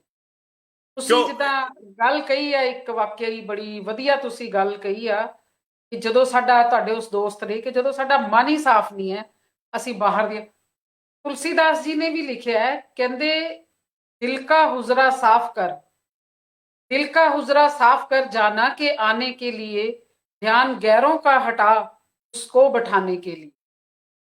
दिल का हुजरा उन्होंने की किया, असी इस दिल दे हुजरे दे अंदर द्वेष, ईर्षा, जैलस, आ जिहड़ी तुसी गल लैग पुलिंग दी कीती ਅਸੀਂ ਇਹਦੇ ਅੰਦਰ ਬੇਈਮਾਨੀਆਂ, ਠੱਗੀਆਂ, ਫਰੇਬ, ਚਲਾਕੀਆਂ, ਇੰਨਾ ਕੁ ਅਸੀਂ ਇਹਦੇ ਅੰਦਰ ਗੰਦ ਭਰ ਰੱਖਿਆ ਹੈ। ਤੇ ਫਿਰ ਅਸੀਂ ਕੀ ਕਹਿੰਦੇ ਆ ਕਿ ਪ੍ਰਮਾਤਮਾ ਤਾਂ ਦਿਲ 'ਚ ਬੈਠਾ ਹੋਇਆ। ਫਿਰ ਅਸੀਂ ਇਹ ਕਹਿੰਦੇ ਆ ਕਿ ਰੱਬ ਸਾਡੇ ਅੰਦਰ ਵਸਦਾ ਹੈ। ਪਰ ਇਸ ਤਰ੍ਹਾਂ ਰੱਬ ਸਾਡੇ ਅੰਦਰ ਬੇਸ਼ੱਕ, ਨੋ ਡਾਊਟ, ਚਲੋ ਆਪਣੀ ਆਪਣੀ ਸੋਚ ਆ, ਪਰ ਅਸੀਂ ਜਿੱਥੇ ਰੱਬ ਵਸਦਾ ਫਿਰ ਉੱਥੇ ਇੰਨਾ ਕੂੜਾ ਕਰਕਟ ਕਿਉਂ ਇਕੱਠਾ ਕੀਤਾ ਹੋਇਆ? ਫਿਰ ਤੁਲਸੀਦਾਸ ਜੀ ਨੂੰ ਇਹ ਕਹਿਣ ਦੀ ਜ਼ਰੂਰਤ ਕਿਉਂ ਪਈ ਕਿ ਦਿਲ का हुजरा साफ कर जाना कि आने के लिए ध्यान गैरों का हटा को बिठाने के लिए। ਤੁਸੀਂ ਦੇਖੋ ਗੈਰ ਕੌਣ ਕਹੇ? ਗੈਰ ਕਿੰਨਾਂ ਨੂੰ ਕਿਹਾ ਤੁਲਸੀਦਾਸ ਜੀ ਨੇ? ਇਹਨਾਂ ਹੀ ਚੀਜ਼ਾਂ ਨੂੰ ਜਿਨ੍ਹਾਂ ਦਾ ਤੁਸੀਂ ਜ਼ਿਕਰ ਕਰ ਰਹੇ ਹੋ, ਇਹਨਾਂ ਹੀ ਚੀਜ਼ਾਂ ਨੂੰ ਤੁਲਸੀਦਾਸ ਜੀ ਨੇ ਗੈਰ ਕਿਹਾ। ਜੀ ਗਰੇਵਾਲ ਸਾਹਿਬ, ਅਸੀਂ ਕ੍ਰਿਸਚੀਅਨਟੀ ਕਿੱਥੇ ਸੀ? ਕ੍ਰਿਸਚੀਅਨਟੀ ਅੱਜ ਸਾਰੇ ਦੁਨੀਆ ਦੇ ਵਿੱਚ ਫੈਲ ਗਈ ਆ, ਹਰ ਇੱਕ ਲੈਂਗੁਏਜ ਦੇ ਵਿੱਚ ਚਲੇ ਗਈ ਆ। ਬਿਲਕੁਲ ਇੰਗਲਿਸ਼ ਦੇ ਵਿੱਚ ਨਹੀਂ, ਮੈਕਸੀਕੋ ਉਹ ਸਪੈਨਿਸ਼ ਬੋਲਦੇ ਨੇ, ਫ੍ਰੈਂਚ ਬੋਲਦੇ ਨੇ, ਤੇ ਸਾਡੇ ਇੱਧਰ ਵੀਅਤਨਾਮ ਵੱਲ ਉਹ ਵੀ ਚਲੇ ਗਏ, ਉਧਰ ਵੀ ਚਲੇ ਗਏ ਆ। ਥਾਈਲੈਂਡ ਵੱਲ ਉਹ ਉਹਨਾਂ ਦੀ ਆਪ ਦੀ ਬੋਲੀ ਆ, ਪਰ ਉਹ ਕ੍ਰਿਸਚਨ ਉਹਨਾਂ ਦੇ ਵਿੱਚ। ਸਾਡੇ ਇੰਗਲੈਂਡ ਦੇ ਵਿੱਚ ਵੀ ਮੇਰਾ ਖਿਆਲ, ਆਪਣੇ ਇੰਡੀਆ ਦੇ ਵਿੱਚ ਵੀ ਮੇਰਾ ਖਿਆਲ ਕਾਫੀ ਬਹੁਤ ਵੱਧ ਰਹੀ ਆ, ਬਹੁਤ ਵੱਧ ਰਿਹਾ। ਉਹ ਸਾਡੀ ਇਹ ਵੀ ਸਾਡੀ ਕਮੀ ਆ, ਸਾਡੀ ਵੀਕਨੈਸ ਆ ਉਹ, ਕਿਉਂਕਿ ਅਸੀਂ ਪੰਜਾਬੀ ਨੂੰ ਅਸੀਂ ਵਧਾਇਆ ਨਹੀਂ। ਅਸੀਂ ਪੰਜਾਬੀ ਨੂੰ ਕਿਉਂਕਿ ਸਾਡੇ ਚ ਆਪਦੇ ਚ ਬਹੁਤ ਵੀਕਨੈਸਾਂ ਸੀ ਸਾਡੇ। ਅਸੀਂ ਇੱਕ ਤਾਂ ਅਸੀਂ ਰਿਲੀਜਨ ਨੂੰ ਆਪਦੇ ਨੂੰ ਆਪ ਇੱਕ ਪ੍ਰਾਈਵੇਟ ਬਣਾ ਲਿਆ, ਤੇ ਦੂਜਾ ਅਸੀਂ ਉਹਦੇ ਚੋਂ ਕਾਸਟ ਸਿਸਟਮ ਨਹੀਂ ਕੱਢ ਸਕੇ ਹੈਗੇ। ਪੰਜਾਬੀ ਬੋਲੀ ਤਾਂ ਹੀ ਵਧਣੀ ਸੀ ਜੇ ਅਸੀਂ ਕਾਸਟ ਸਿਸਟਮ ਨੂੰ ਕੱਢ ਦਿੰਦੇ ਵਿੱਚੋਂ। ਮੈਂ ਤੁਹਾਨੂੰ ਐਗਜ਼ਾਮਪਲ ਦਿੰਦਾ, ਸਾਡੇ ਪਿੰਡ ਮੈਂ ਜੋ ਛੋਟਾ ਜਿਹਾ ਸੀ, ਸਾਡੇ ਇੱਕ ਪਿੰਡ ਦਾ ਫੈਮਿਲੀ ਰਹਿੰਦੀ ਹੁੰਦੀ ਸੀ। ਮੈਂ ਨਾਂ ਨਹੀਂ ਲੈਣਾ ਚਾਹੁੰਦਾ ਕੌਣ ਸੀ ਵਿਚਾਰੇ, ਉਹ ਸਾਡੇ ਗੋਹਾ ਕੂੜਾ ਕਰਦੇ ਹੁੰਦੇ ਸੀ ਸਾਰੇ, ਮੇਰੇ ਚੇਤੇ ਅੱਜ। ਤੇ ਕਾਫੀ ਵੱਡੇ ਸੀ ਉਹਦੇ, 3-4 ਪੁੱਤ ਸੀ ਉਹਦੇ। ਉਹਨਾਂ ਦੇ ਵਿੱਚੋਂ ਇੱਕ ਉਹਨਾਂ ਦਾ ਪੁੱਤ ਗੁਰਸਿੱਖ ਬਣ ਗਿਆ ਸੀ, ਮਜ਼੍ਹਬੀ ਸਿੱਖ ਬਣ ਗਿਆ ਸੀ। ਜੇ ਉਹ ਇੱਕ ਬਣ ਸਕਦਾ, ਅਸੀਂ ਸਾਰਿਆਂ ਨੂੰ ਬਣਾ ਦਿੰਦੇ ਯਾਰ। ਪਿੰਡਾਂ ਦੇ ਵਿੱਚ ਕੀ ਸੀ ਵੱਡੀ ਗੱਲ ਸੀ? ਬਿਲਕੁਲ। ਉਹ ਫਿਰ ਕੀ ਹੋਇਆ, ਸਾਡੇ ਨਾਲ ਸਾਡੇ ਕ੍ਰਿਸਚੀਅਨ ਹਸਪੀਟਲ ਖੁੱਲਿਆ ਲੁਧਿਆਣੇ, ਤੇ ਉਹਦੀ ਸਾਡੇ ਜਿਹੜਾ ਨਾਰੰਗਲ ਹਸਪੀਟਲ ਸੀ, ਉਹਦੀ ਸ਼ਾਖਾ ਸੀ ਬਣੀ ਹੋਈ, ਉੱਥੇ ਉਹ ਆਉਂਦੇ ਸੀ, ਤੇ ਉਹਨਾਂ ਨੂੰ ਉੱਥੇ ਉਹਨਾਂ ਨੇ ਜੌਬ ਦੇ ਦਿੱਤੀ। ਜਿਹੜੇ ਬੰਦੇ ਸਾਡੇ ਪਿੰਡ ਦੇ ਕੰਮ ਕਰਦੇ ਸੀ, ਉੱਥੇ ਉਹਨਾਂ ਨੂੰ ਜੌਬ ਦੇਤੀ, ਸਫਾਈ ਦੀ ਦੇਤੀ, ਰਿਸਪੈਕਟ ਉਹਨਾਂ ਨੂੰ ਦਿੱਤੀ, ਤੇ ਉਹਨਾਂ ਨੂੰ ਕ੍ਰਿਸਚੀਅਨ ਬਣਾ ਦਿਆ। ਬਿਲਕੁਲ। ਉਹ ਉੱਥੋਂ ਚਲੇ ਗਏ। ਮੇਰਾ ਮਤਲਬ ਕਹਿਣ ਦਾ ਕਿ ਉਹ ਜਾ ਕੇ ਉੱਥੋਂ ਅਸੀਂ ਇਹ ਜਿਹੇ ਰੂਟਸ ਨੂੰ ਅਸੀਂ ਸਾਡੇ ਬਜ਼ੁਰਗਾਂ ਦੇ, ਉਹਨਾਂ ਦੇ ਬਜ਼ੁਰਗ ਇਕੱਠੇ ਰਹਿੰਦੇ ਹੋਏ ਵੀ ਅਸੀਂ ਉਹਨਾਂ ਨੂੰ ਆਪ ਦੇ ਵਿੱਚ ਸਮਾ ਨਹੀਂ ਸਕੇ ਹੈਗੇ। ਪੰਜਾਬੀ ਬੋਲੀ ਸਾਡੇ ਮਨ 'ਚ ਫਰਕ ਸੀ ਨਾ, ਸਾਡੇ ਮਨਾਂ 'ਚ ਫਰਕ ਸੀ, ਸਾਡੀ ਸੋਚ ਵਿੱਚ ਫਰਕ ਸੀ। ਸਾਡੇ 'ਚ ਕਾਸਟ ਸਿਸਟਮ ਆ, ਸਾਡੇ 'ਚ ਊਚ ਨੀਚ ਦਾ ਹੈਗਾ ਇਹ ਰੌਲਾ ਸਾਰਾ, ਤੇ ਉਹ ਹੌਲੀ ਹੌਲੀ ਉਹ ਨਿਕਲੀ ਜਾਂਦੇ ਨੇ ਲੋਕੀ, ਤੇ ਸਾਡੀ ਪੰਜਾਬੀ ਮਾਂ ਬੋਲੀ ਜਿਹੜੀ ਆ ਉਹ ਘਟਦੀ ਜਾ ਰਹੀ ਆ। ਜੇ ਹੁਣ ਮੈਂ ਹੀ ਇਕੱਲਾ ਪੰਜਾਬੀ ਦਾ ਮੈਂ ਕਹਾ ਜੀ ਮੈਂ ਪੰਜਾਬੀ ਆ, ਜਿਹੜੇ ਮੇਰੇ ਨਾਲ ਦੇ 10 ਹੋਰ ਘਰ ਨੇ ਉਹ ਚਲੇ ਜਾਣ ਉੱਥੋਂ, ਮੈਂ ਇਕੱਲੇ ਨੇ ਕੀ ਕਰਨਾ ਉੱਥੇ ਰਹਿ ਕੇ? ਇਹ ਚੀਜ਼ਾਂ ਨੂੰ ਸਾਨੂੰ ਬੰਦ ਕਰਨਾ ਪੈਣਾ ਜੇ ਅਸੀਂ ਆਪਣੀ ਪੰਜਾਬੀ ਮਾਂ ਬੋਲੀ ਨੂੰ ਅੱਗੇ ਕਰਨਾ। ਅਸੀਂ ਆਪਣੇ, ਚਲੋ ਧਰਮ ਦਾ ਛੱਡੋ ਖੇੜਾ, ਧਰਮ ਦੀ ਗੱਲ ਨਾ ਕਰੋ, ਜੇ ਅਸੀਂ ਪੰਜਾਬੀ ਬੋਲੀ ਨੂੰ, ਪੰਜਾਬ ਮਾਂ ਬੋਲੀ ਨੂੰ ਅਸੀਂ ਅੱਗੇ ਲੈ ਕੇ ਜਾਣਾ, ਤਾਂ ਸਾਨੂੰ ਇਹ ਕਾਸਟ ਸਿਸਟਮ ਨੂੰ ਬੰਦ ਕਰਨਾ ਪੈਣਾ। ਉਹਨਾਂ ਨੂੰ ਇੱਜ਼ਤ ਦੇਣੀ ਪੈਣੀ ਆ ਨਾਲ ਬਿਠਾ ਕੇ, ਕਿਉਂ ਨਹੀਂ ਤਾਂ ਫਿਰ ਇਸ ਤਰ੍ਹਾਂ ਅਸੀਂ ਡਾਲੂਟ ਹੁੰਦੇ ਰਹਿਣਾ। ਬਿਲਕੁਲ ਠੀਕ ਕਹਿ ਰਹੇ ਹੋ ਤੁਸੀਂ ਇਹ ਗੱਲਾਂ ਗਰੇਵਾਲ ਸਾਹਿਬ। ਜਿੱਦਾਂ ਤੁਸੀਂ ਹੁਣੇ ਗੱਲ ਸੁਣਾਈ, ਤੁਹਾਡੇ ਪਿੰਡ ਦੀ ਗੱਲ ਸੁਣਾਈ, ਹਨਾ, ਇਹ ਪਿੰਡ ਦੀ ਗੱਲ ਆ। ਮੈਂ ਅੱਜ ਦੀ ਗੱਲ ਦੱਸ ਰਹੀ ਹਾਂ, ਲੇਟੈਸਟ ਹੁਣ ਗੱਲ ਦੱਸ ਰਹੀ ਹਾਂ। ਅੱਜ ਕੱਲ ਜਿਹੜੀ ਮੇਡ ਮੇਰੇ ਘਰ ਕੰਮ ਕਰਦੀ ਆ, ਉਹ ਆਉਂਦੀ ਆ, ਸਾਰਾ ਕੰਮ ਕੁਮ ਕਰਦੇ, ਤੇ ਇੱਕ ਦਿਨ ਮੇਰੀ ਤਬੀਅਤ ਖਰਾਬ ਸੀਗੀ, ਔਰ ਮੈਨੂੰ ਕੀ ਕਹਿਣ ਲੱਗੀ ਕਿ ਮੈਂ ਨਾ ਤੁਹਾਡੇ ਲਈ ਦੁਆ ਕਰਵਾਨੀ ਆ। ਮੈਂ ਕਿਹਾ ਕਿੱਥੋਂ? ਤੁਸੀਂ ਕਹਿੰਦੀ ਮੇਰੇ ਨਾਲ ਚੱਲੋ। ਤੇ ਮੈਂ ਕਿਹਾ ਮੈਂ ਕਿੱਥੇ ਚੱਲਾਂ ਤੇਰੇ ਨਾਲ? ਕਹਿੰਦੀ ਸਾਡੀ ਚਰਚ ਦੇ ਵਿੱਚ ਅਸੀਂ ਦੁਆ ਕਰਦੇ ਆ ਤੇ ਤੁਸੀਂ ਫਟਾਫਟ ਠੀਕ ਹੋ ਜਾਓਗੇ, ਤੁਸੀਂ ਚੱਲੋ, ਮੈਂ ਤੁਹਾਨੂੰ ਲੈ ਕੇ ਚੱਲਦੀ ਆ। ਮੈਂ ਕਿਹਾ ਹਾਂਜੀ। ਮੇਰੇ ਗੁਰੂ ਚ ਇੰਨੀ ਸ਼ਕਤੀ ਹੈ, ਮੈਨੂੰ ਮੇਰੇ ਘਰ ਬੈਠੀ ਨੂੰ ਠੀਕ ਕਰੇਗਾ। ਉਹਨੇ ਮਤਲਬ ਕੰਪੈਲ ਕਰਕੇ ਕਿਹਾ ਸੀ ਮੈਨੂੰ, ਇਸ ਤੋਂ ਪਹਿਲਾਂ ਮੈਂ ਬੜੀ ਸ਼ਾਰਟ ਚ ਕਰਤੀ ਗੱਲ, ਬੜਾ ਕੰਪੈਲ ਕਰ ਰਹੀ ਸੀ, ਨਹੀਂ ਨਹੀਂ ਚਲੋ। ਮੈਂ ਉਹਨੂੰ ਦੱਸਿਆ, ਮੈਂ ਕਿਹਾ ਮੇਰੇ ਗੁਰੂ ਚ ਇੰਨੀ ਸ਼ਕਤੀ ਹੈ, ਮੈਨੂੰ ਘਰ ਬੈਠੇ ਠੀਕ ਕਰੇਗਾ, ਮੈਨੂੰ ਕਿਸੇ ਚਰਚ ਵਿੱਚ ਜਾਣ ਦੀ ਜ਼ਰੂਰਤ ਨਹੀਂ ਆ। ਇਹ ਗੱਲ ਮੈਂ ਤਾਂ ਸੁਣਾਈ ਹੈ ਕਿ ਤੁਸੀਂ ਬੜੀ ਪੁਰਾਣੀ ਗੱਲ ਸੁਣਾਈ ਹੈ, ਬਟ ਮੇਰੇ ਨਾਲ ਇਹ ਆ 15-20 ਦਿਨ ਪਹਿਲਾਂ ਹੋ ਕੇ ਹਟੀ ਆ। ਕਿਉਂ? ਚਲੋ ਕਿਉਂਕਿ ਅਸੀਂ ਉਹਨਾਂ ਲੋਕਾਂ ਨੂੰ ਆਪਣੇ ਨਾਲ ਨਹੀਂ ਮਿਲਾਉਂਦੇ, ਆਪਣੇ ਬਰਾਬਰ ਨਹੀਂ ਖੜਾਉਂਦੇ। ਅਸੀਂ ਉਹਨਾਂ ਦੇ ਬਰਤਨ ਅਲੱਗ ਰੱਖਦੇ ਆ। ਘਰ ਦੇ ਵਿੱਚ ਸੀਰੀ ਪਾਲੀ ਮਿਲਿਆ ਹੋਇਆ, ਉਹਨੂੰ ਬਾਟੀ ਦੇਤੀ, ਗਲਾਸ ਦੇਤਾ, ਚੱਲ ਬਈ ਉਹ ਪਰੇ ਆਲੇ 'ਚ ਰੱਖਿਆ, ਠੀਕ ਹੈ। ਔਰ ਅਸੀਂ ਉਹਦੇ ਜਿਹੜਾ ਕੱਪੜਾ ਲੀੜਾ ਹੈ ਉਹਨੂੰ ਚੌਂਕੇ ਨਹੀਂ ਚੜਨ ਦੇਣਾ। ਅੱਜ ਵੀ ਅਸੀਂ ਇਹ ਵਿਤਕਰੇ ਕਰਦੇ ਹਾਂ, ਅੱਜ ਵੀ ਸਾਡੇ ਅੰਦਰ ਇਹ ਮਨਾਂ ਦੇ ਅੰਦਰ ਸਾਡੇ ਫਰਕ ਨੇ। ਜਦੋਂ ਕਿ ਅੱਜ ਦੇਖਿਆ ਜਾਏ ਤਾਂ ਜੋ ਕੋਟੇ ਦੇ ਆਧਾਰ ਦੇ ਉੱਤੇ ਅੱਜ ਜਿੰਨੇ ਵੀ ਆਫੀਸਰਸ ਨੇ, IPS ਨੇ, ਜਿੰਨੇ ਵੀ ਤੁਸੀਂ ਉਸ ਤੇ ਚਲੇ ਜਾਓ, ਉਹ ਕਿਉਂ ਨੇ? ਇਹ ਚੀਜ਼ ਕਿਉਂ ਨਹੀਂ ਸਾਡੇ ਅੰਦਰ ਬੈਠ ਰਹੀ? ਇਹ ਸਾਡੇ ਉਹੀ ਕਰਪਟ ਸਾਡੇ ਪੋਲੀਟੀਸ਼ੀਅਨ ਨੇ ਇਹ ਬਣਾਇਆ ਕੰਮ। ਤੇ ਉਹ ਉਹਨਾਂ ਵਾਸਤੇ ਠੀਕ ਆ, ਉਹਨਾਂ ਨੂੰ ਵੋਟਾਂ ਮਿਲ ਜਾਂਦੀਆਂ ਨੇ, ਉਹ ਗੱਦੀ ਤੇ ਬੈਠ ਜਾਂਦੇ ਨੇ। ਤੇ ਉਹਦੇ 'ਚ ਸਾਡਾ ਜਿਹੜਾ ਪੰਜਾਬੀ, ਸਾਡੇ ਸਰਦਾਰਾਂ ਦਾ, ਸਾਡੇ ਪੰਜਾਬੀਆਂ ਦਾ ਬਹੁਤ ਵੱਡਾ ਹੱਥ ਆ। ਜਿਹੜੇ ਇਹ ਰੌਲਾ ਪਾਉਂਦੇ ਨੇ ਨਾ, ਪੰਜਾਬੀ ਨੂੰ ਉਹ ਕਰੋ, ਪੰਜਾਬੀ ਨੂੰ ਆਹ ਕਰੋ, ਇਹ ਦੂਜੇ ਪਾਸੇ ਪੰਜਾਬੀ ਨੂੰ, ਪੰਜਾਬੀ ਮਾਂ ਬੋਲੀ ਨੂੰ ਥੱਲੇ ਲਿਆਉਣ ਵਾਸਤੇ ਇਹੀ ਕੰਮ ਕਰ ਰਹੇ ਨੇ। ਇਹਨਾਂ ਲੋਕਾਂ ਦੇ ਦੋ, ਇਹ ਪੰਜਾਬੀ ਦਾ ਮਤਲਬ ਹੁੰਦਾ ਦੋ ਮੂੰਹੇ ਸੱਪ ਨੇ। ਇਹ ਜਿੰਨਾ ਚਿਰ ਤੁਸੀਂ ਇਹਨਾਂ ਨੂੰ ਕੱਢਦੇ ਨਹੀਂ ਹੈਗੇ, ਉਹਨਾਂ ਚਿਰ ਅਸੀਂ ਇੱਥੇ ਬੈਠ ਕੇ ਜਿੰਨਾ ਮਰਜ਼ੀ ਰੌਲਾ ਪਾਈ ਜਾਈਏ, ਜਿੰਨਾ ਮਰਜ਼ੀ ਕਰੀ ਜਾਈਏ, ਪਰ ਸਾਨੂੰ ਇਹ ਕਰਨਾ ਪੈਣਾ। ਮੁੱਢਲੀ ਚੀਜ਼ ਇਹ ਆ ਕਿ ਸਾਡੇ ਜਿੰਨੇ ਵੀ ਪੰਜਾਬ ਦੇ ਪੰਜਾਬੀ ਸਕੂਲ ਨੇ, ਖਾਲਸਾ ਸਕੂਲ ਨੇ, ਹੋਰ ਗਵਰਨਮੈਂਟ ਸਕੂਲ ਨੇ ਪੰਜਾਬ ਦੇ ਵਿੱਚ ਸਪੈਸ਼ਲੀ, ਉਹਨਾਂ ਦੇ ਸਾਰੇ ਪਹਿਲਾਂ ਤਾਂ ਟੀਚਰ ਪੂਰੇ ਹੋਣੇ ਚਾਹੀਦੇ ਨੇ। ਕਾਲਜਾਂ ਦੇ ਵਿੱਚ ਟੀਚਰ ਹੋਣੇ ਚਾਹੀਦੇ ਨੇ।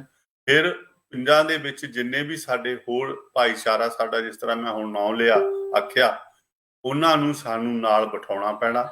ਸਾਨੂੰ ਉਹਨਾਂ ਨੂੰ ਇੱਜ਼ਤ ਦੇਣੀ ਪੈਣੀ ਆ।